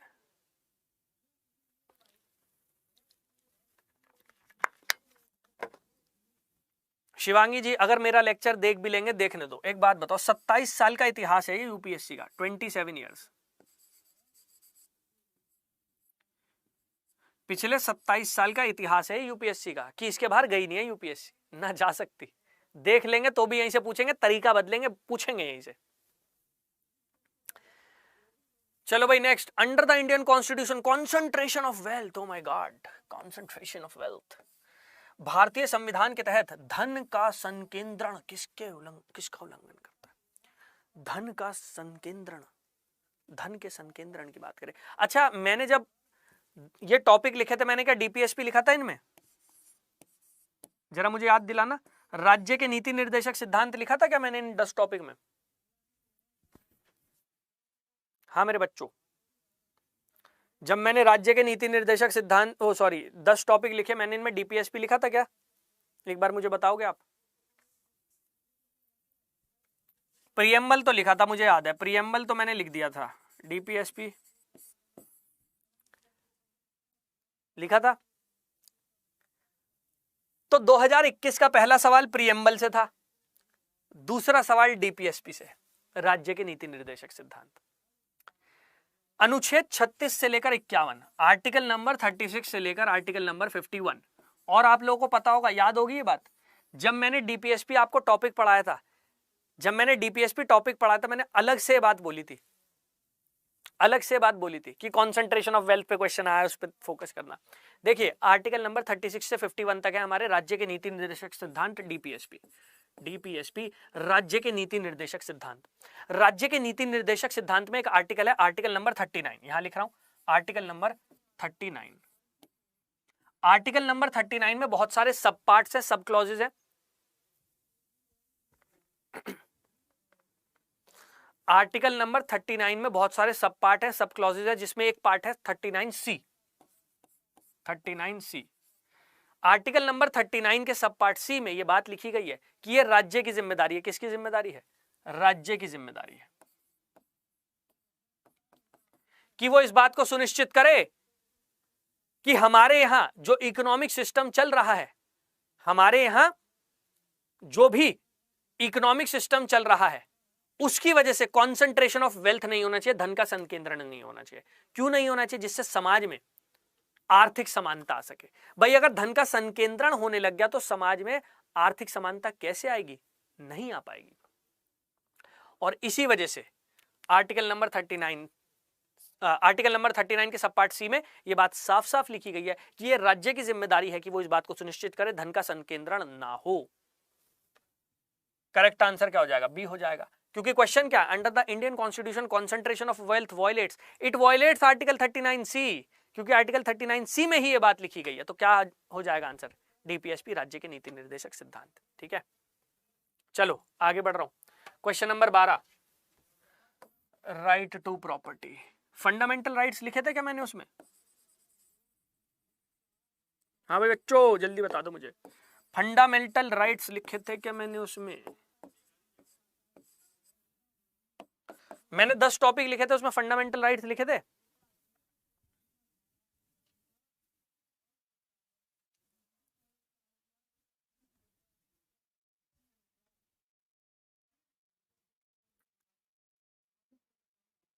हाँ भाई बच्चों, क्या मैंने फंडामेंटल राइट्स लिखे थे उसमें? जरा मुझे बता देना जल्दी जल्दी मेरे प्यारे बच्चों, जल्दी जल्दी बता देना, लिखे थे? चलिए अगला जो सवाल है ना, ये वाला सवाल 2021 का, ये फंडामेंटल राइट से रिलेटेड है। It is related to fundamental rights. कैसे है मैं बता देता हूं, मैं बता देता हूं कैसे है। कैसे है ये समझ लेते हैं। देखिए, अरे भाई पीडीएफ मिल जाएगी यार, पीडीएफ की इतनी टेंशन मत लिया करो, पीडीएफ में कुछ नहीं मिलेगा। देखो मैं बता दूं, सुनो मेरी बात, ये पीडीएफ आप मुझसे ले लोगे, इस पे क्वेश्चन लिखे हैं, ये क्वेश्चन तो आपको इंटरनेट पे भी मिल जाएंगे भाई। असली बात ना पीडीएफ की नहीं है, असली बात समझने की है। जो मैं समझा रहा हूं उस पर फोकस करो, पीडीएफ में दे दूंगा, पीडीएफ मिल जाएगी। बट एक बात बताओ, ये प्रीवियस ईयर क्वेश्चन की पीडीएफ लेके करोगे क्या? ये तो आपको ऑनलाइन भी मिल जाते हैं। अभी जाओ गूगल पर जाकर सर्च मार लो, past 25 years previous year question polity के, वो मिल जाएंगे आपको। अगर प्रीवियस ईयर क्वेश्चन मिलने से काम चल जाएगा तो फिर बात क्या है? समझने पे फोकस करो ना, मैं पीडीएफ दे दूंगा आपको, चिंता क्यों करते हो? देखो, हमने फंडामेंटल राइट्स पढ़े, मौलिक अधिकार। हमने क्या पढ़े? फंडामेंटल राइट्स, मौलिक अधिकार। मौलिक अधिकार में हमने ये पढ़ा था कि शुरुआत में जब संविधान लागू हुआ था तो शुरुआत में हमारे कितने मौलिक अधिकार थे? 7 थे ना, 7 कैटेगरीज ऑफ फंडामेंटल राइट, है ना? हमने देखा था जब हमने मौलिक अधिकार वाला टॉपिक पढ़ा, चैप्टर पढ़ा, वहां पर हमने देखा था कि भाई जब शुरुआत में संविधान लागू होना शुरू हुआ तब वहां पर 7 कैटेगरी थी मौलिक अधिकार की। उसके बाद क्या हुआ? उसके बाद 1978 में, 1978 में 44th अमेंडमेंट एक्ट के थ्रू, 44वें संविधान संशोधन अधिनियम के जरिए एक मौलिक अधिकार को मौलिक अधिकारी की श्रेणी से ही बाहर निकाल दिया गया। याद है? एक मौलिक अधिकार को मौलिक अधिकारों की श्रेणी से ही बाहर निकाल दिया गया था। कौन सा वाला था? कौन सा वाला था? Right to property, right to property. और इसे संविधान में ही किसी और जगह जाके रख दिया। कहां पर? 300A में। कहां रख दिया इसे? संविधान में ही, आर्टिकल 300A में, आर्टिकल 300A में जाकर इसे रख दिया गया, है ना? तो संविधान में पहले मौलिक अधिकारों की श्रेणी में था, अभी भी संविधान में तो है लेकिन मौलिक अधिकार नहीं है, अब इसे रख दिया गया 300A में जाकर। यही पढ़ा था हमने, यही पढ़ा था।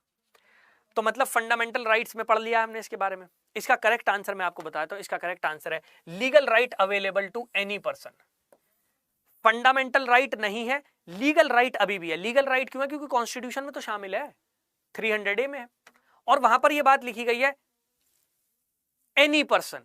तो सिटीजन्स ओनली नहीं है, एनी पर्सन।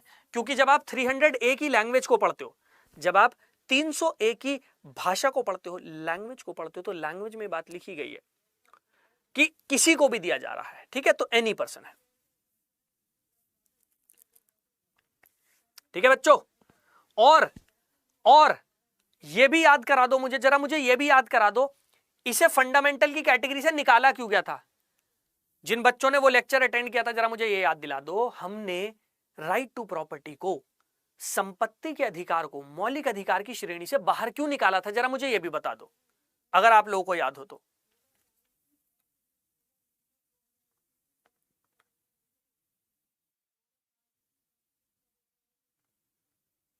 बोलो भाई, हमने इसे फंडामेंटल की कैटेगरी से बाहर क्यों निकाला था राइट टू प्रॉपर्टी को? याद है किसी को? हमने लेक्चर में पढ़ा था, हमने लेक्चर में पढ़ी थी ये बात। बिल्कुल सही बात है, भूमि सुधार, लैंड रिफॉर्म्स।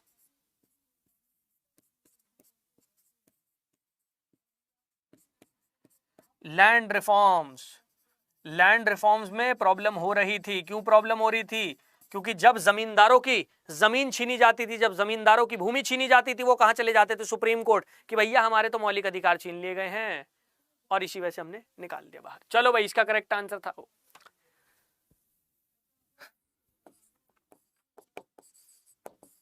2021 fundamental right. देख लो भैया, अपने आप देख लो, फिर मुझसे मत कहना सर यूपीएससी डिफिकल्ट क्वेश्चन पूछती है, यूपीएससी तो बहुत डिफिकल्ट है, हमसे नहीं हो पा रहा। देख लो,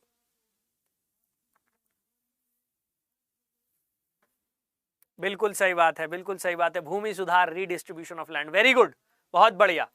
ऐसे ही याद रखोगे तो बताओ कौन रोक लेगा यार आप लोगों का सिलेक्शन, अगर आप ऐसे ही याद रखोगे। अगर आपको सारी चीजें ऐसे ही याद हो गई टिप्स पे, तो कौन रोक लेगा आपका सिलेक्शन, मुझे बताओ।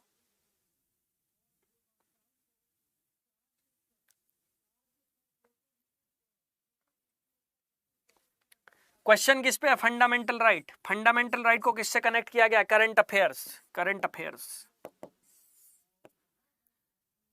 देखो ये क्वेश्चन क्यों बना है, ये क्वेश्चन क्यों बना, इसका करेक्ट आंसर तो अभी मैं बता दूंगा आपको। क्वेश्चन क्यों बना, 2017 की बात है, 2017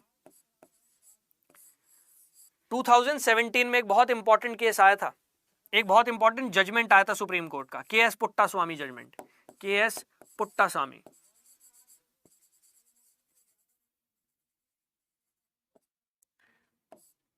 के एस पुट्टास्वामी जजमेंट आया था,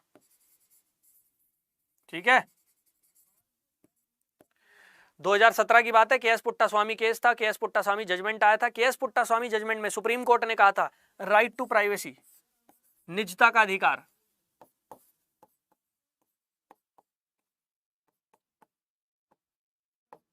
निजता का अधिकार, right to privacy is your fundamental right under article 21। Correct answer है C. K S Puttaswamy case में सुप्रीम कोर्ट ने 2017 में वर्डिक्ट सुनाया, जजमेंट दिया कि राइट टू प्राइवेसी, निजता का अधिकार आपका मौलिक अधिकार है। कहां पर है? वो है अनुच्छेद 21 में। अब यहां तक तो बात समझ में आ गई होगी। एक चीज और समझाइए मैंने आपको, अगर आपको याद हो, एक चीज और समझाइए मैंने आपको, अगर याद हो। मैंने आपसे कहा था कि आर्टिकल 21 एक ऐसा फंडामेंटल राइट है, एक ऐसा आर्टिकल है जिसकी सबसे ज्यादा व्याख्या जो है वो सुप्रीम कोर्ट ने की है। मतलब ये एक ऐसा आर्टिकल है जिसका स्कोप सबसे ज्यादा बढ़ाया गया सुप्रीम कोर्ट की तरफ से। और वहां पर मैंने आपको एक चीज कही थी, आपकी पर्सनल लाइफ, याद है ये बात या नहीं मुझे बता देना, आपकी पर्सनल लाइफ या आपकी पर्सनल चॉइसेस,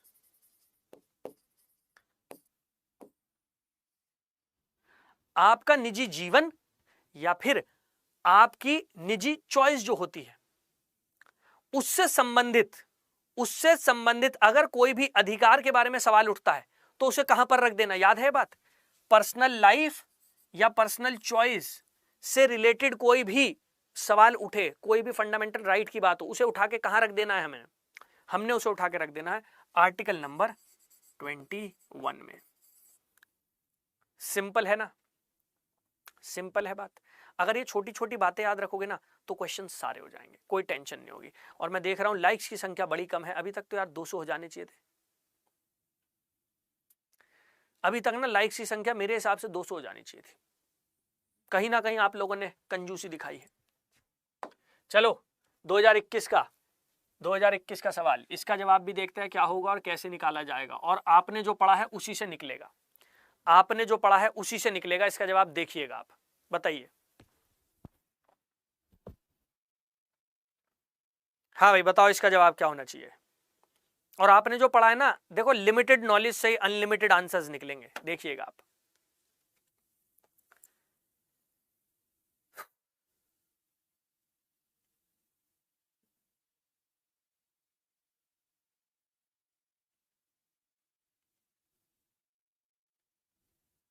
हाँ भाई बताओ इसका जवाब। जो आपने पढ़ा है उसी कॉन्सेप्ट को अप्लाई करेंगे, कुछ नया अप्लाई नहीं करेंगे, जो पढ़ा है। जय हिंद, जय हिंद। जो आपने पढ़ा है उसी को अप्लाई करेंगे, कुछ नया नहीं लेकर आएंगे, आप देखिएगा उसी से आंसर निकालेंगे।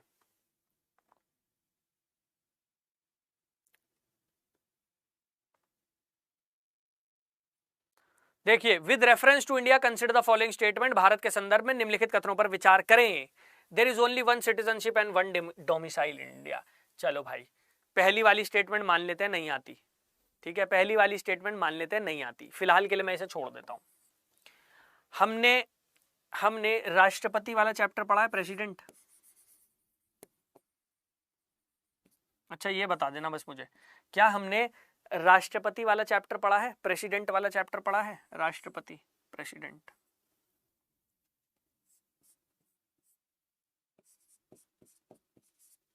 राष्ट्रपति। जब हमने राष्ट्रपति वाला चैप्टर पढ़ा तो हमने ये भी देखा था, राष्ट्रपति बनने के लिए अगर आप राष्ट्रपति का चुनाव लड़ना चाहते तो कुछ योग्यताएं होती है, कुछ क्वालिफिकेशंस होती हैं। याद है सबको? क्वालिफिकेशन पढ़ा था हमने कि भाई अगर आप राष्ट्रपति बनना चाहते हैं, राष्ट्रपति का चुनाव लड़ना चाहते हैं तो कुछ योग्यताएं हैं जो पूर्ण करनी पड़ेंगी, कुछ क्वालिफिकेशंस है जो आपको पूरी करनी पड़ेगी। वहां पर हमने एक चीज पढ़ी थी, भारत में अ सिटीजन बाय बर्थ, जन्म से भारत का नागरिक, और नेचुरलाइजेशन, प्राकृतिक रूप से।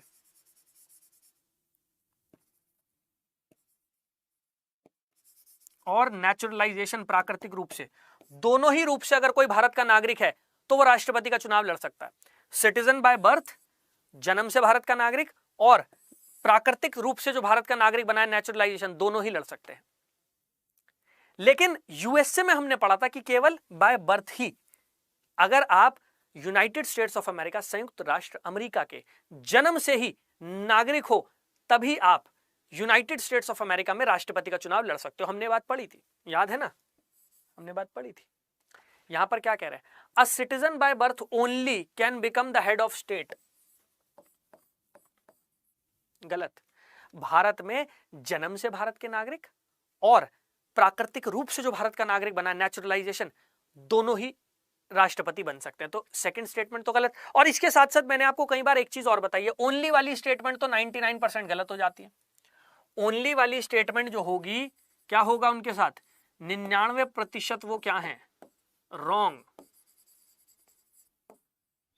99% ओनली वाली स्टेटमेंट रॉन्ग है, ये वाली तो गलत हो गई। तो मैंने सेकंड को तो हटा दिया।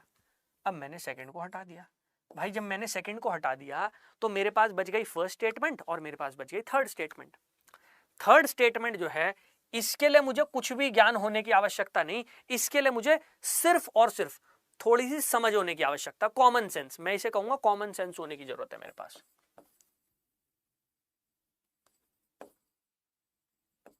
आप एक बात बताओ मुझे, आप जरा मुझे एक बात बताओ, कोई भारत का नागरिक है, मैं ये नहीं कह रहा कैसे वो भारत का नागरिक है, मैं सिर्फ आपसे पूछ रहा हूं, कोई भारत का नागरिक है और उसने किसी और देश की नागरिकता ग्रहण कर ली, तो क्या वो भारत का नागरिक रह सकता है? कोई भारत का नागरिक है, उसने अपनी मर्जी से, स्वेच्छा से भारत की नागरिकता ग्रहण कर ली, तो क्या वो भारत का नागरिक रह सकता है? ये बताओ बस भाई। हमने तो ये बात पढ़ी है ना, सिंगल सिटीजनशिप है, और सिंगल सिटीजनशिप तो पहली वाली स्टेटमेंट में भी है, वन सिटीजनशिप। ये तो हमने पहले ही पढ़ लिया था सेलिएंट फीचर्स में कि भारत में एकल नागरिकता है और यही एकल नागरिकता भारत में भाईचारे को बढ़ावा देती है, ये तो हमने पढ़ लिया था ना। तो अगर कोई भारत का नागरिक है, उसने किसी और देश की नागरिकता ग्रहण कर ली, तो क्या उसकी नागरिकता नहीं रद्द करोगे? करोगे। थर्ड स्टेटमेंट में इसी बात को लगाओ, इसी बात को थर्ड स्टेटमेंट में लगाओ। A foreigner once granted citizenship, आपने किसी विदेशी को भारत की नागरिकता दे दी, भारत की नागरिकता ग्रहण करने के बाद ये विदेशी जो है वो किसी और देश की भी नागरिकता ले लेता है, क्या वो भारत का नागरिक रह सकता है? नहीं रह सकता।